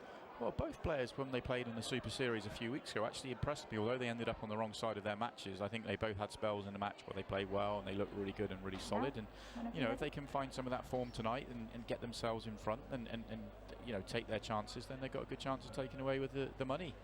But as we saw in the previous match, you know, it only takes one mistake here and there, and all of a sudden, you know, it gets difficult out there, and it's whichever player can hold their nerve for me. This is Carl Brown. Interestingly, he's got the little ninja bridge hand glove, which you see a few of the players use nowadays. And he's going to lose the lag, mind. But interesting that I think in these conditions, and you know, we shouldn't over-egg it too much, we are ultimately indoors playing pool, but it is very hot, it is very humid. I feel like something like that, pretty nifty thing to have actually in these situations. He didn't use it last time he played here, and he knows, you know, we've had some pretty hot days over the last, you know, month or so, so he may have experienced it last time he was here, and you know, he's gone out there and, you know, he's planned accordingly. So if that is the case, then that is definitely going to be an advantage for him. Yeah, it's a big game tonight, and £2,000 on the line between 2 players who are very, very capable of pushing some of the best right to their limits. We saw that in the Super Series. What are they going to do against each other, I wonder? Zach Shepherd with the opening break, left-hander with the cut break. He's straight in. I'll tell you what, that split has come out in a beautiful 50-50 pattern. How about that? Pick a side. He'll be pleased with that. Nice start. Got the black in motion as well. Just something to keep an eye on as the match develops. And yeah, good opportunity. I think yellows will be his choice. The black does go into the right centre pocket. So leave a yellow at the top end of the table for your last ball, and you should have a good opportunity. Both players will just have to mind the shot clock. When they played in the Super Series, the shot clock was slightly different. It was 30 seconds and then 15 at the halfway stage of the set. In the showdown matches, it's just a flat 20 seconds, and we'll be careful not to get caught out by that. It is amazing what difference it feels playing from 30 to 20. It feels like 30, you should almost be running around the table, but now actually, when players are used to it, it feels like an age. When we first started playing with 30 seconds, which for me came in with the Premier League a year or so ago, 30 seconds felt very quick indeed. And now it feels like there's plenty of time at 30. You know, it's, you know, take your time, you know, study your options. But yeah, 20 seconds for players in this match. I think this yellow drops into the centre. It's tight. I don't think he's got the full pocket. Well, we talk conditions and how hot it is and all that sort of thing. Obviously, it's never easy to play anything whilst you're physically uncomfortable. I mean, that goes without saying. But in a Q Sports sense, we've seen a little bit of a few ripples around the crucible in recent days about the humidity at this time of year affecting the way the balls are reacting. Do you buy into that at all? Yeah, I do. It does make the way the ball reacts different. You know, it's almost they talk about it being a heavy kind of atmosphere, and the ball won't react in exactly the same way. Almost a bit like we feel like we're in when it's this hot. You know, a bit sluggish. But for me, it's more the way that you can get so hot and sticky, and your cue won't cue through your bridge hand as smoothly, and everything just feels trickier than it normally should. And all that together makes it really tough. I'm not trying to make excuses for the players. It really is tough. Well, it doesn't just go to the right centre, it also goes to the top left, and Zach Shepherd is on the board. That's a cracking start, breaking a dish to kick us off. Beautifully done from Zach Shepherd. Perfect start, Simon. He'll be pleased with that, especially, I mean, he would have sat there and watched those, you know, both the first two players, you know, struggling a little bit out there. So he'll be pleased that he's now on the table and up and running. And from Barrow and Furness, county champion of 16, which is, I mean, incredibly impressive in that part of the world. Good record in money matches as well. 123 lost, just 9. Biggest loss though was a more princely pot than his biggest victory. I mean, Carl Brown. And his first break. I'll tell you what, one thing, where's that black ball? Stays on the table. Very nearly 1-1. Okay, now we haven't seen too many go all the way up to the corner pockets. I was going to say it's not the best leave though. He can take reds. Red to the top part of the table, slightly tricky. Just looking at the that graphic for Carl and his player information, and one of the things that we noticed in the Super Series was that he's got the nickname the Mankini Man, and we did question at the time, I wonder what that's for, kind of in a joking way, but we found out after the event and after he had actually been knocked out that was for a charity event that he was involved in. So that's where that name come from, and good on him for, I can't remember exactly what he did, but good on him for getting involved in doing that. Yeah, quite right too. Not the Mancini Man either. Very much a Mankini. Yes. Not a fan of the Italian football manager and former Leicester City midfielder. So leaving his toughest ball at the top of the table, possibly till last. It's going to be difficult. He's got one on the left-hand side cushion. He wouldn't really want to leave the one on the left side and the one nearest the black as his last two balls, but he may be forced to.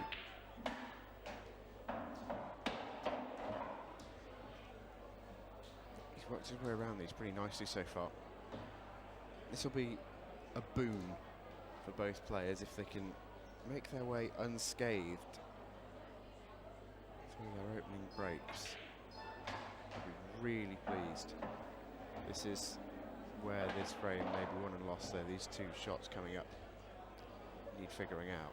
It's so difficult to land on his last ball. That red doesn't double, yellow's in the way. Lots of left-hand side, potentially off the top cushion. Needed more side on it than that. Well, he's got a shot, and he doesn't really have to worry about the black. He knows that's a gimme. He can put all of his eggs into this proverbial basket for 1-1. Shots. Tell you what, Simon, we said it'd be a boon for both players to kick off with a break and dish. That is some start. That Very was high impressive. tariff as well from Kyle in particular. Yeah, he had a clear plan all the way through that visit and made the big shot when he needed to. Excellent start from both. Zach Shepherd from the Forest of Dean. Shepton, they call him. He's the World Under 23 Player of the Tournament in 2015.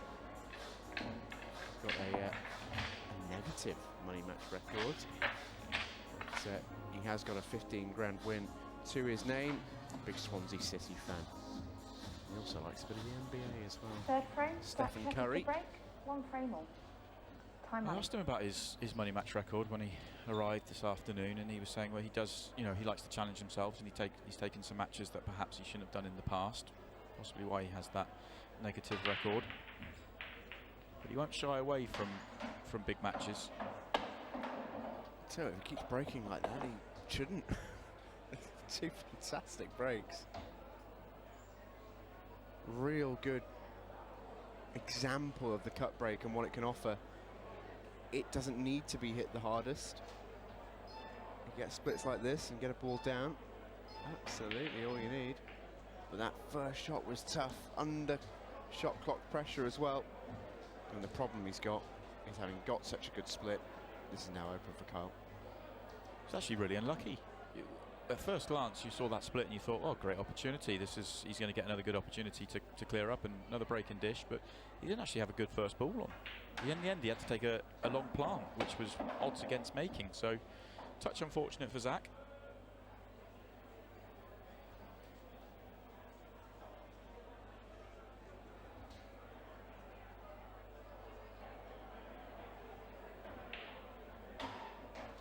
Kyle started so solidly. He'll back himself to take these out. He's got a little bit of work to do. He's landed, I think, quite straight on this. Straight's not ideal. Hard to land nicely on the next ball from here. And just enough angle. He's got a tricky plan, I think. Don't think he can get through to the second ball. No, he can't. This is tough. That was really close to being brilliant. Just went that extra half a roll too far.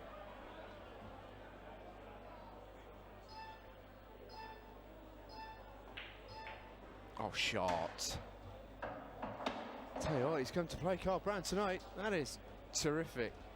He really has. And I think the white's travelled far enough up the table. He's on the yellow to the right corner, which makes things a little bit easier, assuming he's missing the cannon on the red at the bottom of the table, which I think he is.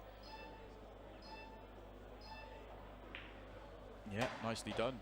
Oh, this is brilliant. Well, from the sort of madness of the last game with misses galore, this has been, a perfect standard so far. Neither player has really made an error. Zach Shepherd unlucky off his breaks and only have a very difficult long plant to go at. And I tell you what, that black wasn't a gimme either. Right. Both players are really turning up here in our second match tonight here on Free Sports. Carl Brown goes 2-1 up in the first set. That is 3 frames of the highest order between our two players here. Take a look at the Super Series table and you'll see here the tournament tree, both names at the front of it. Carl Brown was beaten by David McNamara. Really good spell in set number 3, took that game away from Carl Brown from David, and Zach Shepherd was in the very first game of the Super Series and he took John McAllister Frame 4, to the full Carl 5 Brown, sets. leading 2 John frames wasn't to at his best Time running. by any stretch of the imagination in that one, admittedly, but both players have settled remarkably quickly, and I think having that previous experience in this environment can only have helped. Yeah, I agree with you. I think that extra experience in this environment has probably helped them a lot. Although it's a similar story to the start of the match for Carl. He did the same thing in his Super Series match that he ultimately lost to David McNamara, but he did start off really well.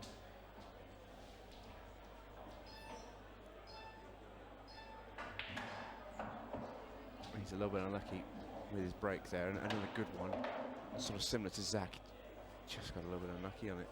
In Zach's sense, he only left a really tough long plant. In Carl's sense, he's come up dry. No real errors so far, which is, it's been brilliant to watch.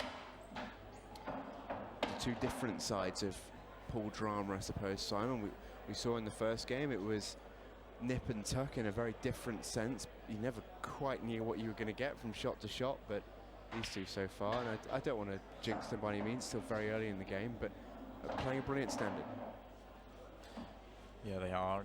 But I think what we've seen all the way through the Super Series is the fact that we've seen these brilliant performances, all the way through the match. We've seen some players doing it. We saw some great performances through the Super Series, but we also saw a few periods of play where players struggled. And I think it's the format of the shootout rules, playing very short shot clock, having the pressure of the set clock, having the pressure of the shot clock. I think when you finish out of position, when you finish tricky, it's hard to recover, and there is more mistakes in this form of the game.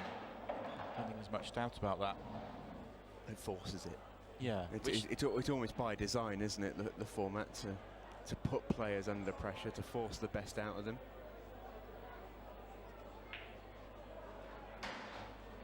So what, both players are potting beautifully.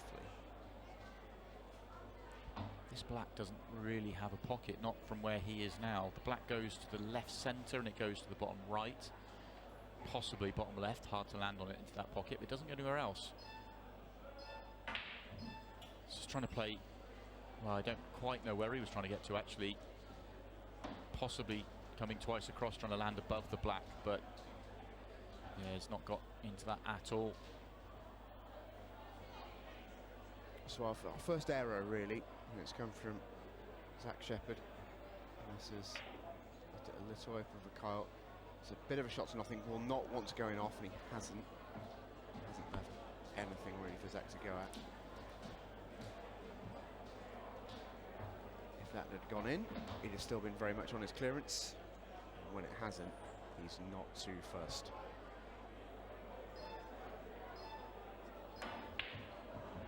Off the red. Oh, I thought that was in. I really thought that was in. And that was absolutely as played as well.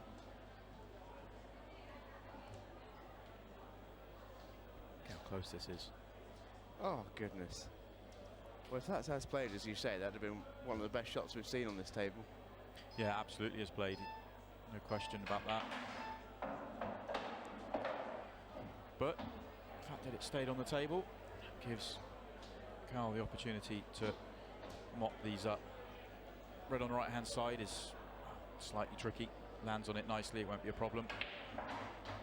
Just going to say the two at the bottom of the table. Look awkward, but pretty routine plant. We were speculating earlier about his nickname, the Mankini Man. Would you like to know the story, son? I'm sure our viewers would. I was disappointed I couldn't remember it, because I knew I was impressed when I heard it, and yeah, I'd like to know. Well, he raised more than 300 quid for a local food bank in his neck of the woods in Barrow by selling hugs, selling cuddles for £1 in Barrow Town Centre, dressed in a mankini. And if he sold more than 300 of those, underneath those pool player polos, he must be doing something right. Yeah, well, fair play to him. Braver man than me. yeah, absolutely. Although that sound indicates the halfway stage of the set.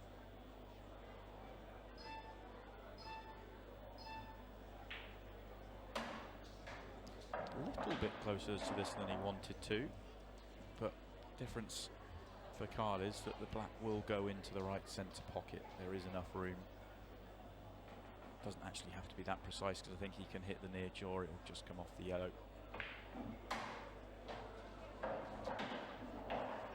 Great chance to go 3-1 up, too clear, with a good chunk of this first set remaining.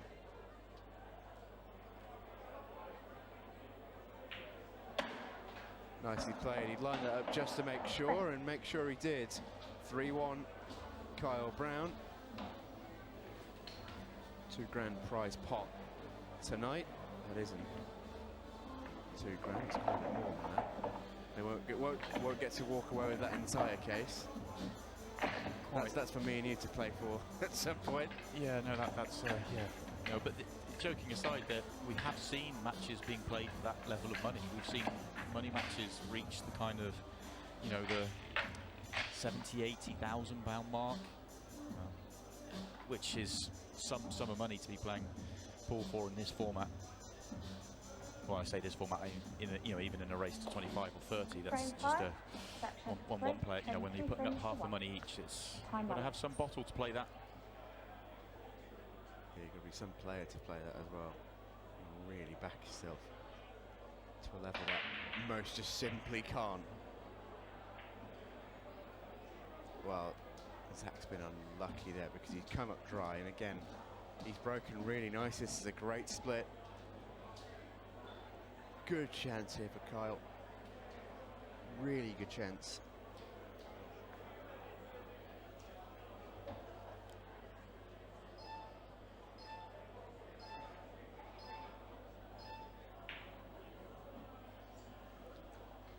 First real mistake from Kyle. Just when we thought potentially another good opportunity. Tough pot though. Centre pockets are nippy.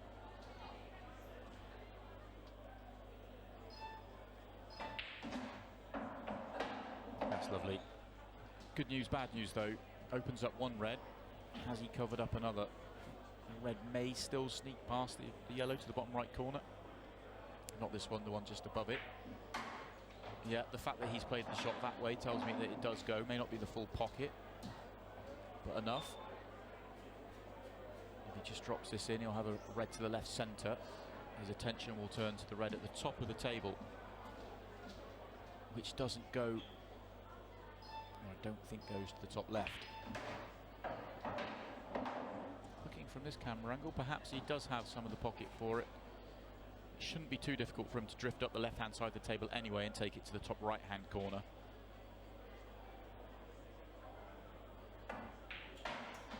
That will make it trickier if he does have to drift up the left-hand side, because that would have been the ball he would have wanted to use.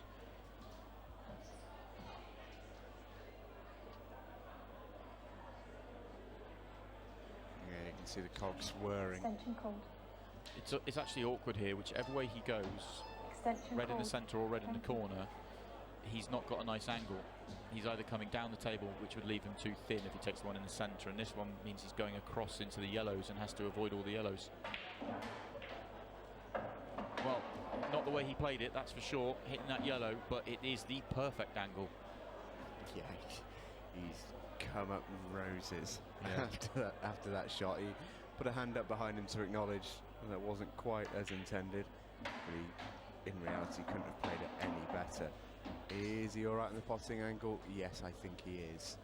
See on the overhead there, I think he's absolutely fine. Much thinner than I think he wanted to be. Interesting to see how he plays this. Does he raise the butt of the cue and try and get into the white to control it down the gap of the table? Yes, I think he does. This adds to the tariff of the pot. It's a good pot. He's not on the black. Definitely doesn't go to the top left. I don't think it goes to the top right. Doesn't really go to either of the other corner pockets either as a double. Possibly squeeze it into the bottom right off the yellow. Trying to take, well, the bottom left as we look from the overhead, maybe trying to take the pocket back. Yeah, that's what he's tried. It's not really worked. Again, a little hand up of apologies. He's not left Kyle much to go at, but Kyle's pretty secure here in the sense that he is now in the driver's seat for this frame. Big chance. Oh, where's the white? Doesn't want to follow that in though.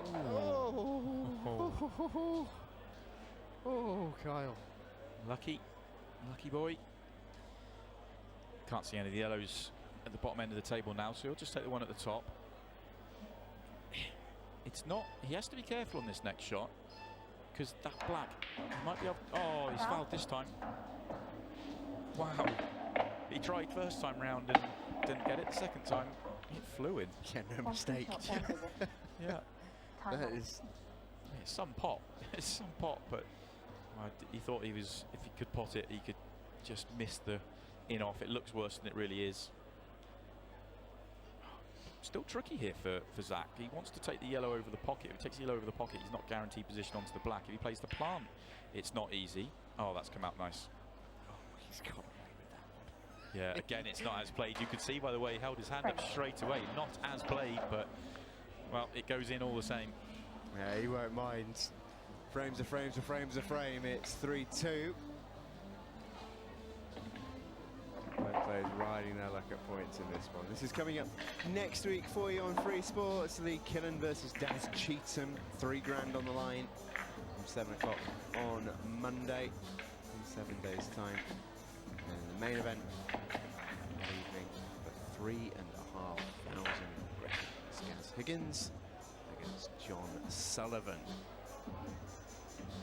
Couple of fascinating Frame matchups. six. Really Well looking done. forward to both those Leading games. 3 frames to 2. Time running. We've quite often said on air, Simon, is what makes a good showdown match is the parity between the two players. In next week's encounters, we have that. We have a couple of really enthralling games. Yeah, we have done all the way through. I think the organisers have done a really good job in getting some really nice matchups for us.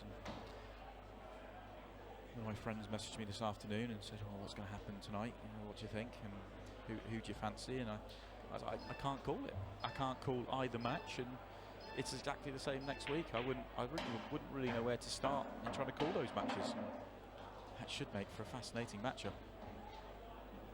Yeah, totally agree. Kyle has elected yellows here. He's got one of his problem balls out, but he's got a bit of an issue on the right of the table, as you can see. The black and that yellow needs solving. He's called his extension to try and figure that problem out, Simon. What can you conjure up with your protractor? He doesn't actually have to move anything if he doesn't want to. Everything has a pocket if you want to play precise position. But I don't blame him for the safety shot, because reds aren't nice here either. And if the further he goes through the finish with yellows, the easier he'll make reds. And he was far from a guaranteed finish. That's, I think, the reason for the good choice. Oh, that's not what Tech played. He wanted the red to go much closer to the pocket. He's got a good white ball, that much he will be pleased with. It's a total snooker called, but the red that he played isn't where he wanted it to be. This isn't the easiest of hits. To get the white safe again. Didn't have to hit a cushion because he was snookered, so good hit. I suppose even though Zach could, if he wanted to, go for the finish here. I'd be surprised if he did. Yeah, he just plays the safety. That was a deliberate miss. Didn't want that to pot. It is off the cushion. Just here Kyle confirming with the referee that this yellow's off the cushion, so he's just going to bump this one over the centre pocket. If it was frozen to the cushion, it wouldn't count as hitting the cushion when he plays that shot, so he'd have to either hit another cushion or have the cue ball hit the cushion. So it's definitely worth confirming in that situation. You have to hit the cushion after contact with your object ball. He's also forced Zach to get rid of that red over the pocket. That's not actually bad news for Carl, because that frees up a pocket for one of his yellows, potentially. I think he might be playing this red off the yellow and play it really firm. Hope the yellow goes up the table to develop the red at the top half of the table. Yeah, that's what he's tried. And he's knocked it out enough. That red does go to the top right now. So now he has one bad ball, and that's the one to the top left. And you called it a couple of shots ago. He was trying to get it into that top left-hand corner, and he's put it safe. So he's trying to solve a problem he created. I mean, you say it's a bad ball. It is a awful ball. Yeah. This is difficult. He's gone straight after it. He's got a little bit of luck there. And I tell you what, it's now got a pocket. It's not going to be an easy shot. It's not an easy pattern for his final few balls, this, but he's got something to go at, and that's better than what he had before. He's got a shot. He can get on this red. Well, he's decided not to. I thought he was probably deep enough in the finish that he maybe was forced into going for that, but felt he could take this pocket enough. And he probably has. I think it was probably worth going for the finish. But, you know, it's easy to say from my position, and this is exactly why I think it was worth going for the finish, because now reds are huge second favourites in this frame. Whereas all three reds went, okay, they weren't nice.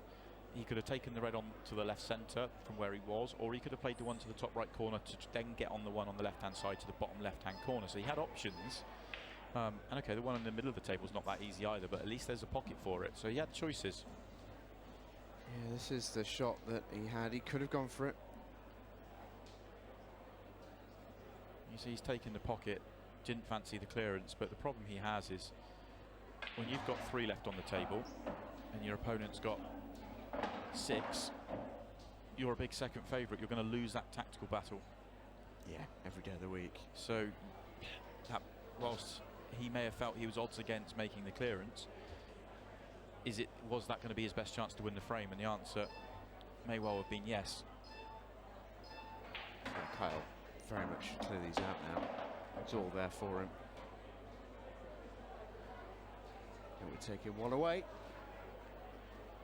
Taking one away with probably, what, 3 minutes on the clock, give or take. That's a very strong position.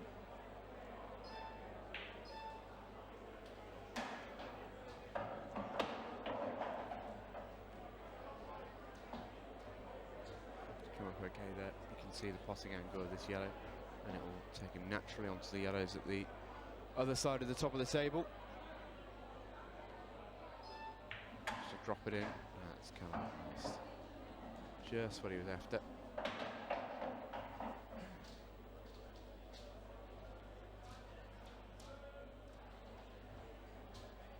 He's played with quite a lot of composure so far in this match, making 20 seconds look like quite a long time.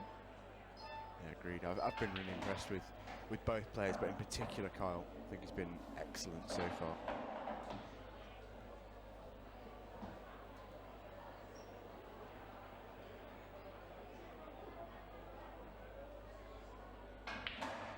A fairly rudimentary black ball to go 2 clear with round about 2 minutes and 40 to go. Frame. There we go then, 2:39 left on the clock as our referee Donna Evans will re-rack.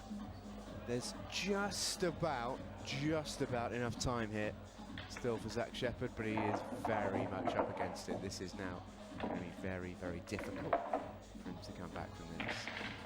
Pretty sure he's going to be looking back at that last chance and thinking he should have taken it on now. Easy to say in hindsight, of course.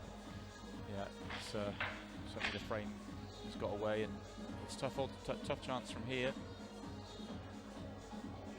He's going to be up against it if he doesn't manage to turn this around in set number 2, simply because Carl looks so comfortable and so composed. Frames to 2. Time running. Golden break helps. Oh, golden break helps. Wow. Well, now it's on. Frame. Can you believe it?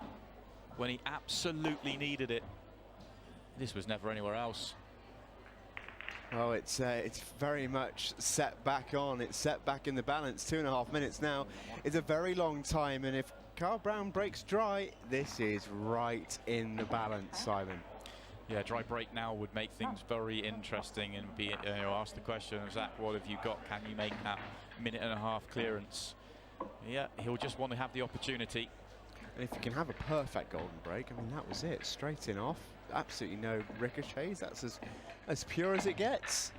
Yeah, and I've talked about it a lot tonight, a number of times tonight, that the cut break will give you more chance of the golden break because you're going to get the black in motion a lot more regularly. Because you're hitting the ball that's next to the black, so in theory you should get the black in motion more, and it's going to come out well this time for Zach. Oh, big break this for Carl Brown. It's 4-3, 2.5 minutes remaining. This could be the final frame of the first set. If it is, Carl Brown will take a minimum of a half. He'll want to win it, of course. Makes a ball. Where's the white ball? It's safe. This is an okay break. I think his first shot is his biggest problem here, Simon, at first glance. Yeah, he wouldn't even, in that situation, you're not even worried about getting an opportunity to clear up. You just want to make a ball and use 20 seconds on every open pot you have available. And he doesn't get a pot. He makes the ball off the break, step number 1. Step number 2, he doesn't have an open pot to go for. So no choice but to play the containing shot and almost try and force Zach Shepherd's hand. Well, Zach Shepherd does have he does have something to go for. Is it easy? Absolutely not. Oh, but now then, what a shot, Zach Shepherd. What a shot that is. He's a little unlucky that he's tied the red up at the top right of the table. Otherwise, he would be screaming his way to 4-4. As it is, work to do. There's enough room to double that red, I think. It's very tight. I think if he can get to the centre of it from almost the bulk line, then oh no, looking from the overhead, then perhaps not. So he is going to have to move it. And it's hard to leave an angle on a ball to move it. Oh, it's brilliant. That is absolute. That's the best shot we've seen tonight. That is excellent around that yellow at the top. He had no room there. Well, I tell you what, we've seen a very, very high standard in this opening set, and we should be about to halve it. Zach Shepherd, time on his side. He wanted a couple more rolls. This is now not easy. It's now missable. Yeah, one more roll and this is unmissable, this black. How's your nerve? He's missed it. I don't believe it. And nor does he. Look at him. Oh dear. All the hard work was done. Conceded. First set, Kyle Brown. Oh no.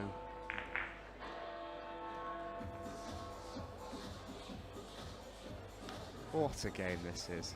What a silly, silly game this can be. Maddening for the players, brilliantly entertaining for us watchers. Absolutely remarkable finish. He did everything so well. That to get to the black from the position he was in, phenomenal. But he's just half a ball roll off, completing the tie. Our second set is coming next. You don't want to miss it.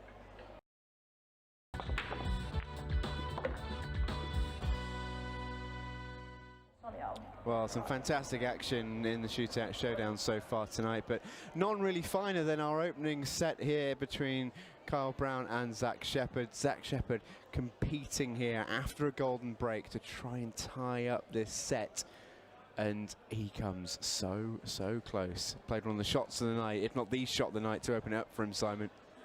Really did, yeah. He did all the hard work. Great shot to get himself in on this visit, and then that cannon had to be so precise to go around that yellow at the top of the table. All the hard work done. All he has to do is land nicely on the black.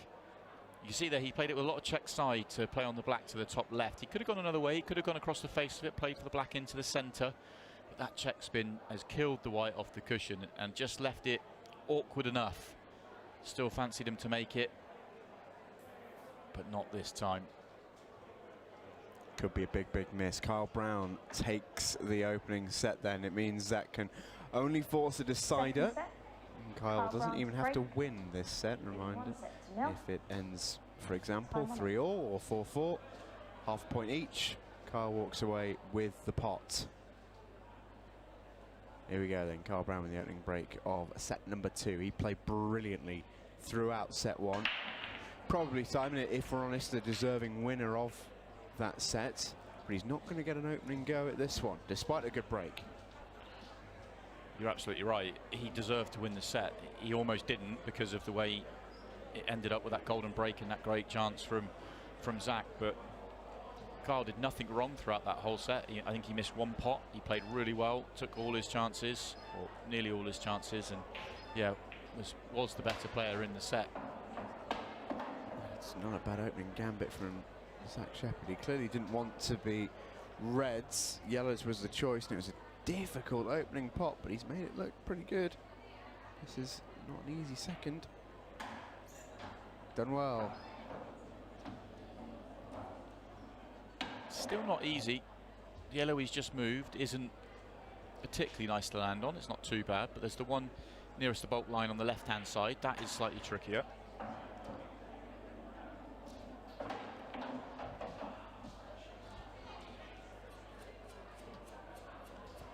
Not helped particularly.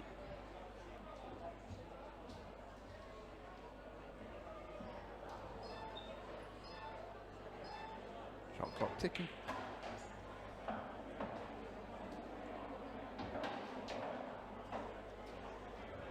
Looks like he's gearing up for this yellow on the left-hand side, and he had a similar sort of pot that he didn't take on at 3-2 behind in the previous set, and it ended up costing him. This time he is going to take it on. And Shots. He's going to make it. The yellow by the black does go to the left centre. Just going to be able to hold the white here. I think he's straight enough to be able to do it. That was a great shot down the table. You can see enough of this yellow. It's actually not that easy to land nicely on the black, though. I think if the black goes to the bottom left-hand corner, and he's just come round to have a look now, it's okay. If it goes to the bottom right-hand corner, then it's a pretty simple job. Yeah, it does go to the bottom right, so it's easier than it looked, actually.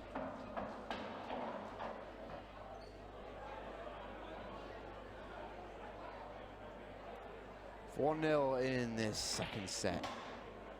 Zach Shepherd makes absolutely no mistake. Oh, great reverse dish from Zach. This is what we've got to come up next week.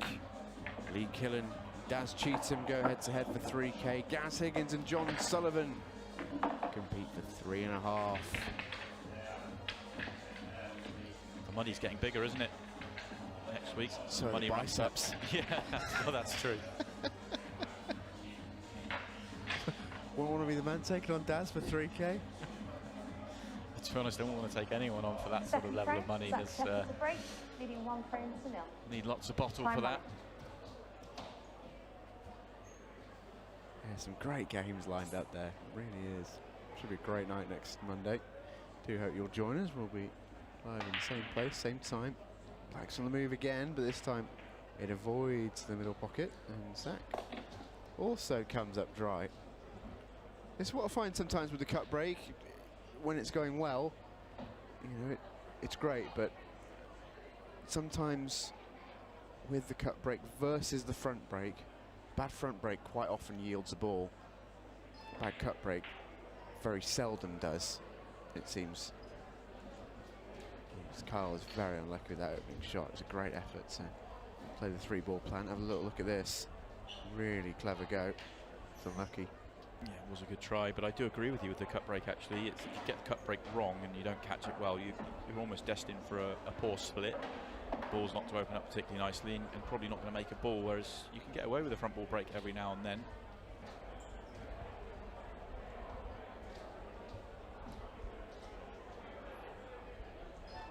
Zach's in again. You just get the sense that he'll want to get into a little bit of a lead here. He won't want to go tit for tat in this second set. He will want to get this out of here as quickly as he can.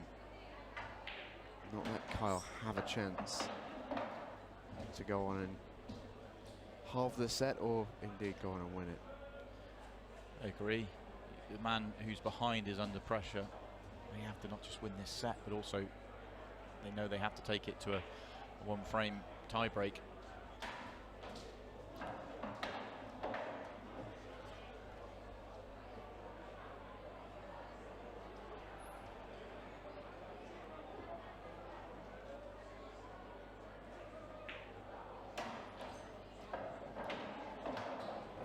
Worked this finish out really nicely so far. Good couple of cannons just to nudge things open.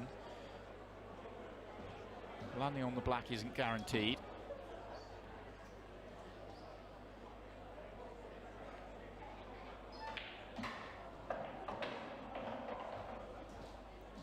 Which way does he play this? If he tries to come down the middle of the table and overhits it, then it could be awkward. Could come down the left-hand side, glue the white to the left-hand cushion and have it into the middle or the bottom right-hand corner. In the end, he's got away with one there in the end. The reason I thought he might come down the left-hand side was because it was hard to land perfect on this red into the centre pocket, and we've seen how tight these centres play. But he has landed perfectly. Right. Really nicely done by Zach Shepherd. It's 2-zip. This could have gone so badly wrong. He's actually played it pretty much to perfection. Don't think he was playing the cannon, but he would be happy with the result. He has finished perfect. Absolutely, yeah. The result was played to perfection rather than the actual intention, if that makes sense. Yeah. But it was difficult to land on it nicely in the centre pocket. And he's done well. And that's 2 good clearances on the trot. For Zach, he's doing all he can so far in this set. It's hard to bounce back from... You could see him hang his head in that first set. He was so disappointed having done... He knew how well he'd done to get... You know, he was 4-2 behind with 2.5 minutes left on the clock. He knows how well he'd done to get back into that set. And to miss the final black, it's hard to recover from. But so far, he's doing well, just as the black is flying around the table this time from Carl Brown.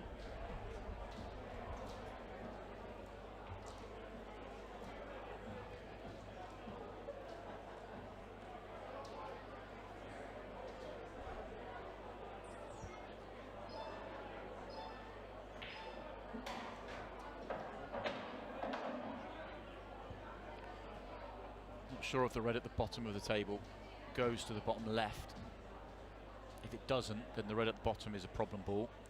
The rest are not. The rest are in the open nicely, even on the right hand side. If he lands nicely on it, won't be a problem. Sorry, he's decided to go yellow. Sorry, he's confused me there. He has gone yellows. This don't think this plant at the top of the table was on. I don't think it was. I think Zach's almost played himself there in a way. Yeah.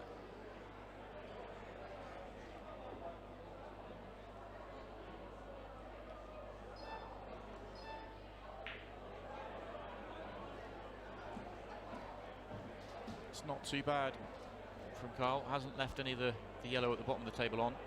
Don't think he's left the 2 yellows to the top left. Maybe a cut back to the top right. If those 2 yellows don't plant still, this would open them up.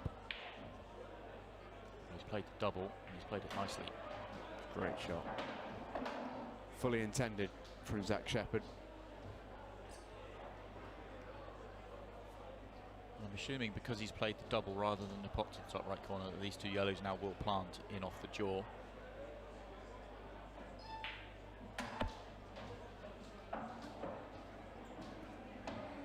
Yeah, they do. You can see that there. So let's play it at a nice pace.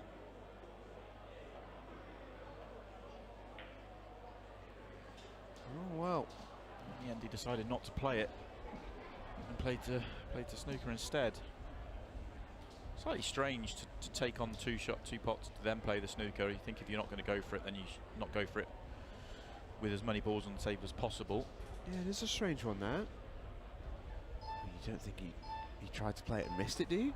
No. Didn't seem like he was taking that on in any way. No, I don't think he could have been playing that. He just wouldn't have played at that pace. Maybe he felt that he was going to play the plant, because I think he for sure could have squeezed it in, but landed on an angle where he couldn't get onto the ball that he was hitting, and so then decided to play the snooker. Well, it's going nicely for him. It certainly worked. All of our debate is now pure conjecture, because he's now in the clear.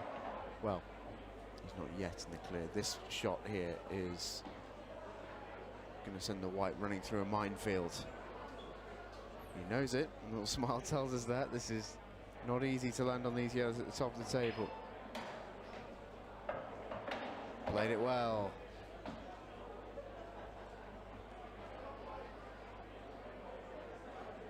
Just got to make sure the yellow doesn't move away from the pocket, which he's done nicely. He's done well in this second set, hasn't he? Really responded well. Yeah, come out firing.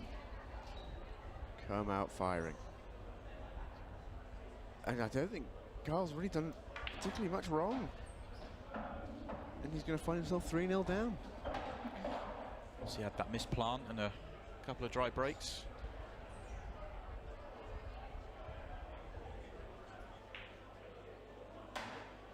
And there it is, simple as you like. 3-0 Zach Shepherd in set number 2. This is heating up beautifully. Difference in standard times from our first game is marked. Both players have settled, didn't they? They settled early. Both players got off with a breaking dish in the first set. It almost like that settled them down, and they were up and running. And but interestingly, not a single one since. No, which is surprisingly, amazing. yeah. But it's not as though they haven't played well since. Both players, there's been the odd mistake, but only the odd mistake from both players. But there's been, you know, when there's been a mistake, the players have been punished for it. Whether that's been a safety error or whether it's been a missed pot, but the mistakes have been then punished.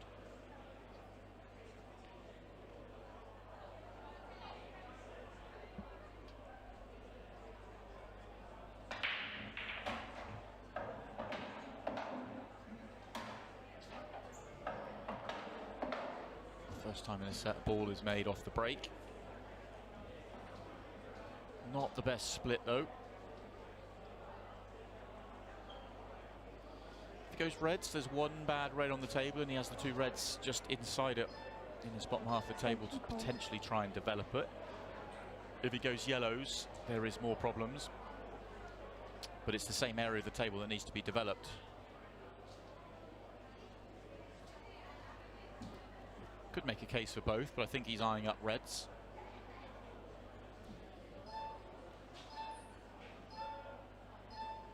I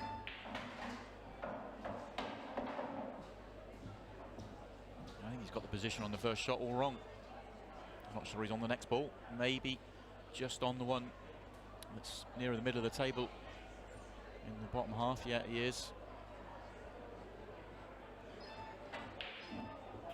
Oh, and then misses the pot. That's a rare error. We've not seen too many of those.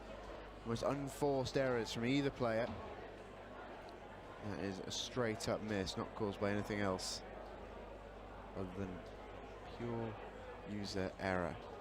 Zach Shepherd lets Kyle Brown back in. He might regret it. Oh, what an opening shot that is. He'll want the red to drop, and it hasn't. If the red had dropped there, this could not have played any better. As it is, that red being over the pocket is now a problem. He'll want to shift it. This is a tricky shot. This is either going to make things 10 times worse, or it's going to open everything up. So he's playing the yellow to the bottom right. He's going to cannon into the yellow. You can just see him lining it up there. He's thinking about cannoning into that yellow, and that yellow going across and playing the skill shot on the red over the pocket. A lot of things can go wrong here. Some shot if he gets it right. Some shot if he gets it right.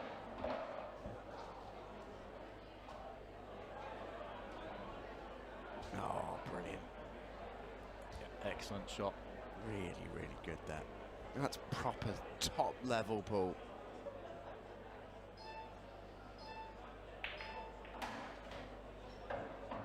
Deserved that little good nudge. He's just got good plant. Nudge helped with the position. And now the frame is open for him. And we've spoken about this before on other broadcasts, Simon, I know. But 3-0 can be such a weirdly fragile lead in pool. Because you can only play one shot in 3 frames and lose 3 frames. Players can turn matches around so quickly, as you say. Just a dry break could be all you get, and you lose 3 straight frames. I think the worst thing you can do out there in this format in set play is almost feel like you're cruising at 3-0 ahead. And even at 4-0 ahead, you still can't ever feel comfortable.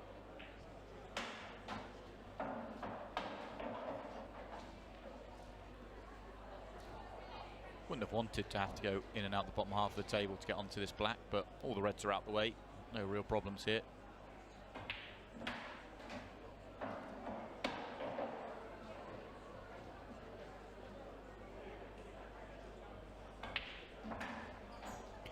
Easy as that for Carl Brown. And he's on the board in set number 2. And he's got the break next. He will back himself.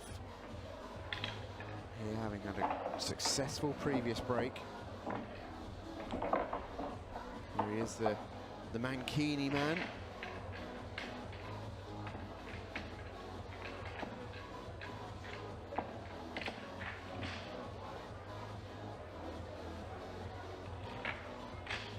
Roger Federer fan. Rangers supporter. I think a lot of people are Roger Federer fans. Fifth break, great sportsman. Carl Brown to break, trading 3 frames to In 1. every sense of the word. Second set. Time running. Here we go, big break, big moment in this set. Big moment in this match. Makes a ball, makes a couple of balls. Got a good split, got a good pot to go to, and now Carl Brown can get to work.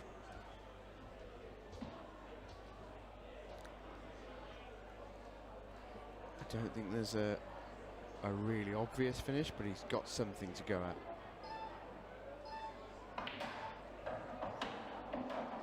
That's good news, bad news. He played that on purpose off the yellow, like getting the white into the yellow, trying to get that yellow to bounce out the way for the red at the bottom of the table.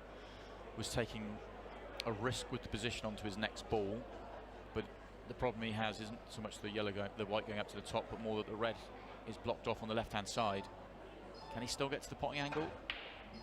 Oh, he could. He could. Oh, he's fluked it. That could be huge. Would you believe it? Would you believe it?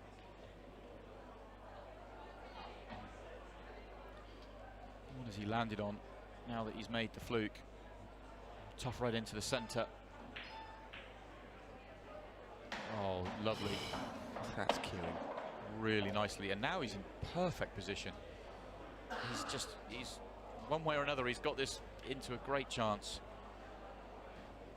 Wants to land nicely on the red into the right centre, ideally straight, but anywhere near straight's fine. That is not fine. No, that's a long way from fine. So a little bit surprised he tried to go up the centre that way. I thought he might come 2 cushions, give himself a little bit more room to manoeuvre. He's got that one all wrong.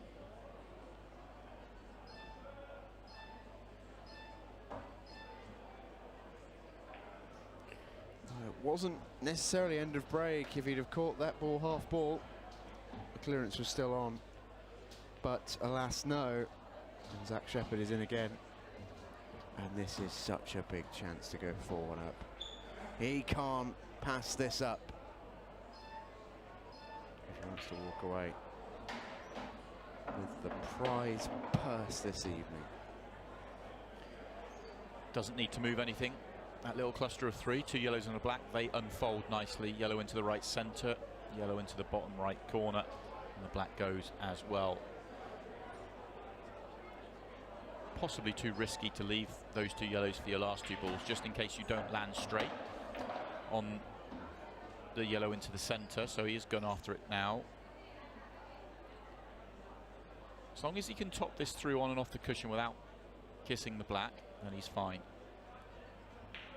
Yeah, and there's enough room. So this has worked itself out nicely.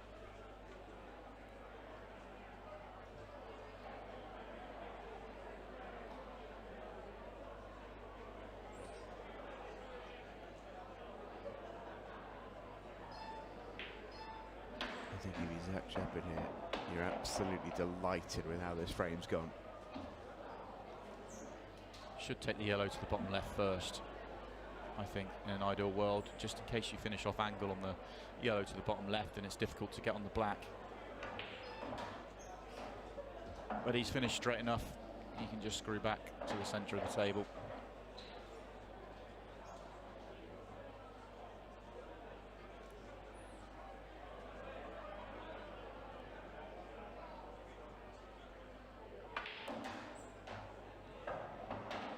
Decided to go in and out the top half of the table just to make this black even easier.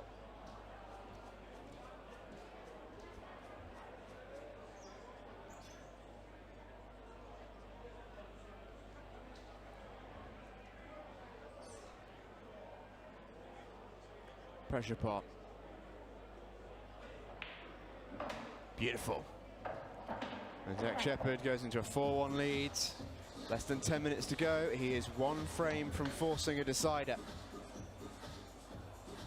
And then from Caldecott in the Forest of Dean.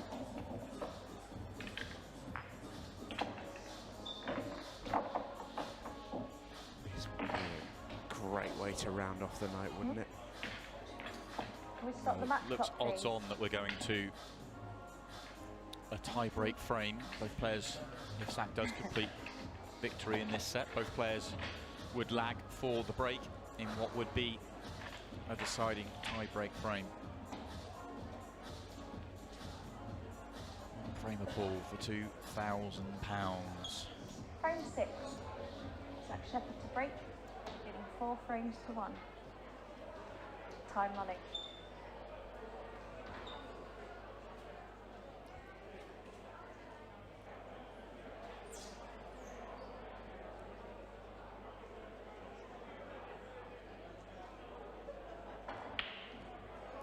Okay, interesting.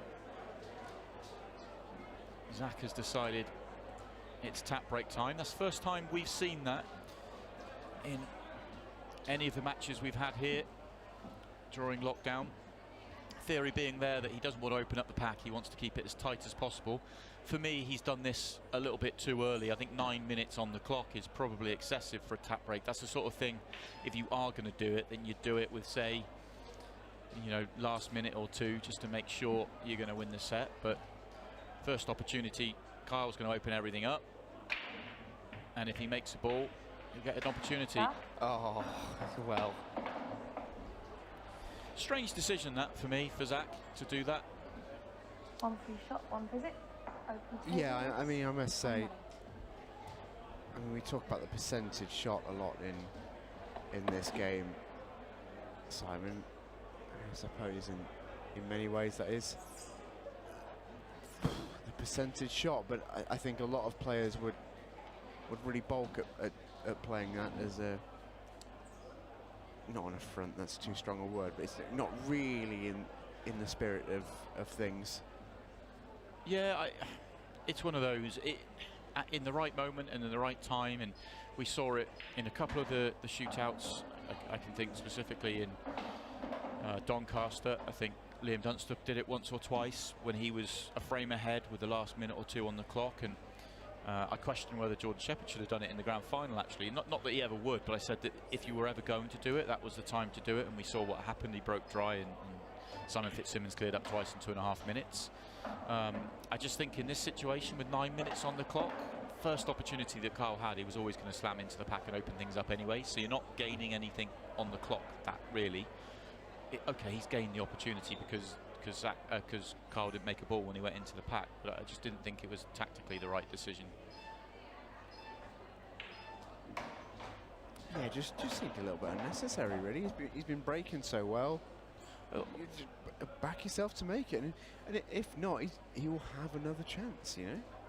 Yeah, and in terms of whether it's, you know, within the spirit of the game, you know, that's for other people to decide. I think one of the things I would say is that Ross McGuinness, who is one of the absolute legends of the sport, when he played in the shootout when we were up in Falkirk, I was wondering whether he would use that tactic if he was ahead in the match, and spoke to him after his match, actually. I think it was on commentary, and he said that he felt in this format, with the way the game has developed, it was probably not quite the right thing to do and in the spirit, and it's not something he would ever do in that situation. So I found it fascinating to hear from a legend that was his thoughts on it.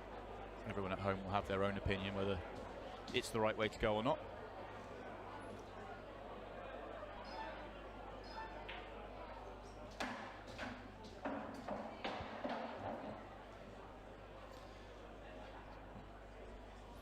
One thing's for sure, it's absolutely worked. Zach Shepherd, he's earned the opportunity, he's worked the clearance out, and this black will take us into that tie-break frame. I mean, you can't knock it. It's absolutely go of a dream for him. A dolly of a black to take us into a deciding frame then for Zach Shepherd. Very well played. Responded brilliantly after losing that first set. Really, really impressive second set from Zach Shepherd.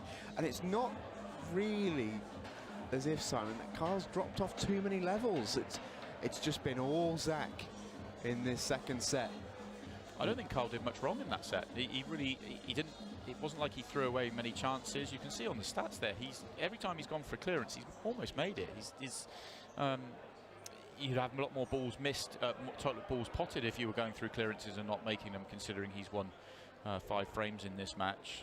It's just that the chances have come Zach's way, and he's made the most of them.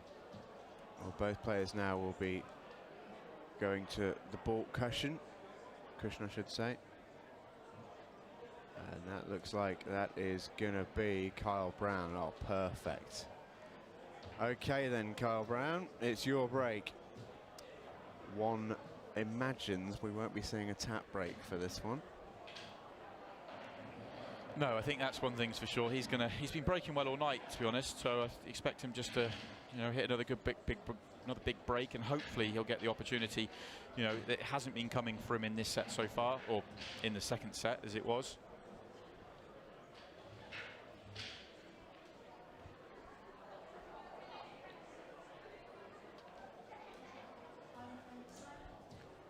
Here we go then. All Kyle will want is to make a ball and have a shout.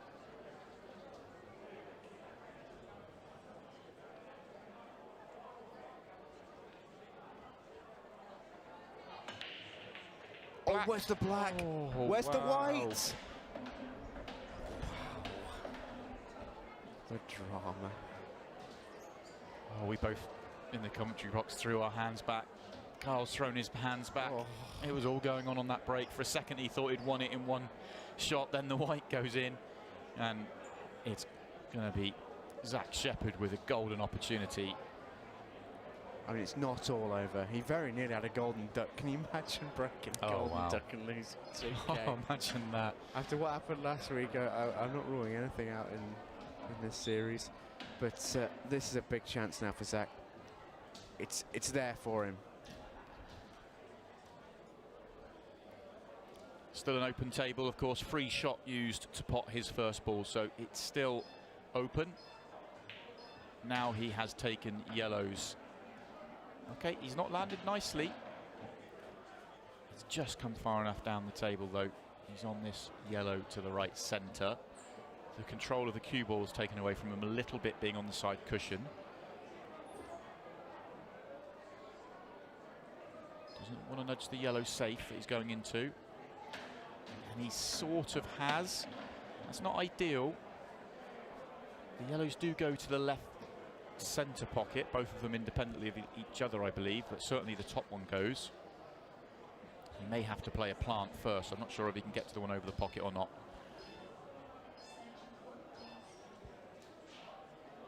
Used his extension. Each player will get one extension in this frame. Well, he's gone for the plant and he's played it well. Really good shot. Well, he's on the cushion and he's fairly straight on this yellow. He's not going to be able to get nicely onto the yellow into the centre pocket, I don't think. He's just going to have to be able to drop this in, I think. Just accept a fairly bad position. I mean, he's not done badly there, actually. Yeah, he's got probably an extra, extra 2-3 inches further up the table than I was expecting him to. So if the bottom one of those two goes, he'll probably take it. The top one's just taking him a little bit off angle if he has to take the top one of the two. So it is the bottom one. And it's a good nudge. Oh, it did go. There we go. Now then, getting on the black isn't the easiest thing to do. He'll have to be the other side of this. Just wants to mind his work. 2 shots away. 1 shot away. And it's going to be a dolly. Zach Shepherd, all focus. Has done it. Fantastic work from Zach Shepherd. He comes from behind in the Shootout Showdown to take the $2 grand prize pot. And look what that's taken out of him. We'll speak to Zach after the break.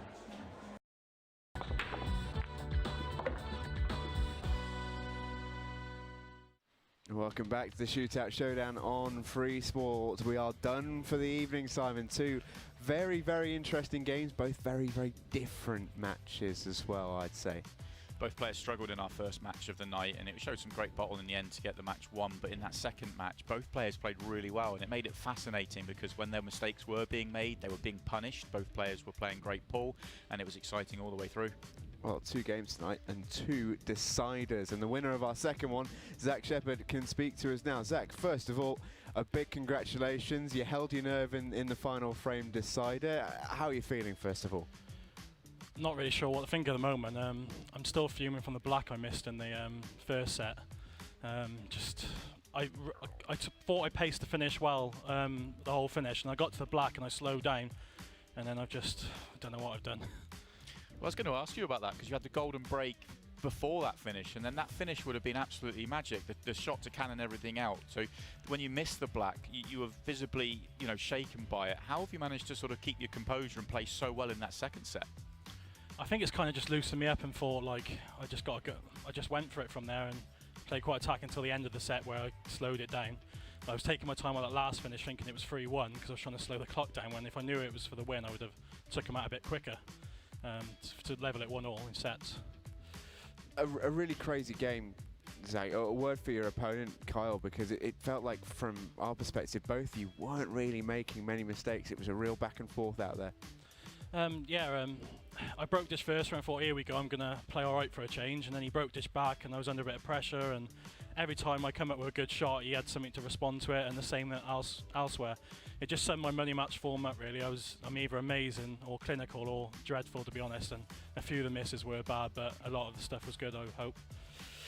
Zach, I want to ask you about the tap break in the end of the match there. What was your thought process there? Because there's quite a long time left on the clock and it sort of felt quite early to be bringing out the tap break.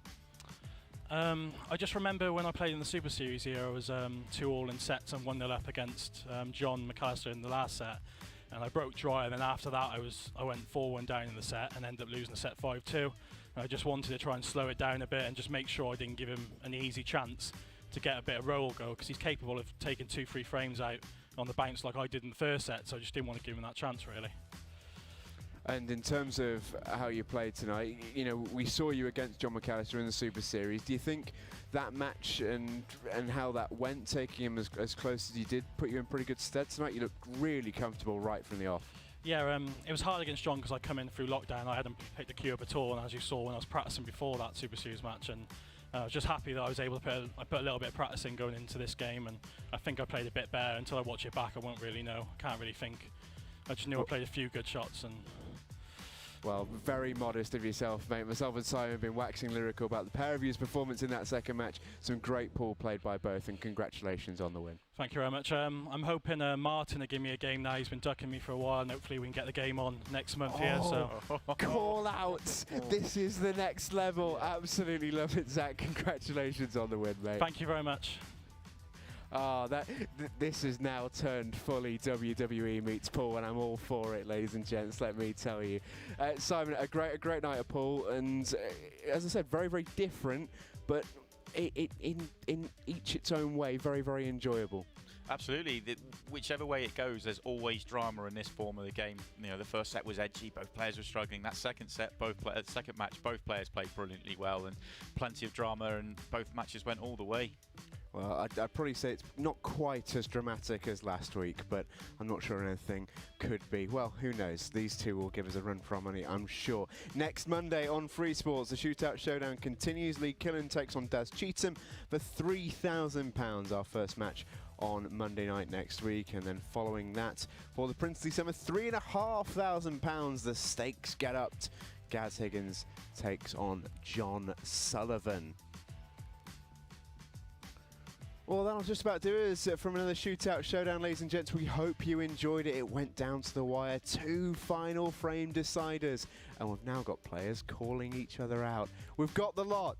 We'll see you next week. Too fast, too fly, too flaunt it, too gas, too high, yeah, we on it. We go wherever the crew going. I'm ready, so tell me who want it.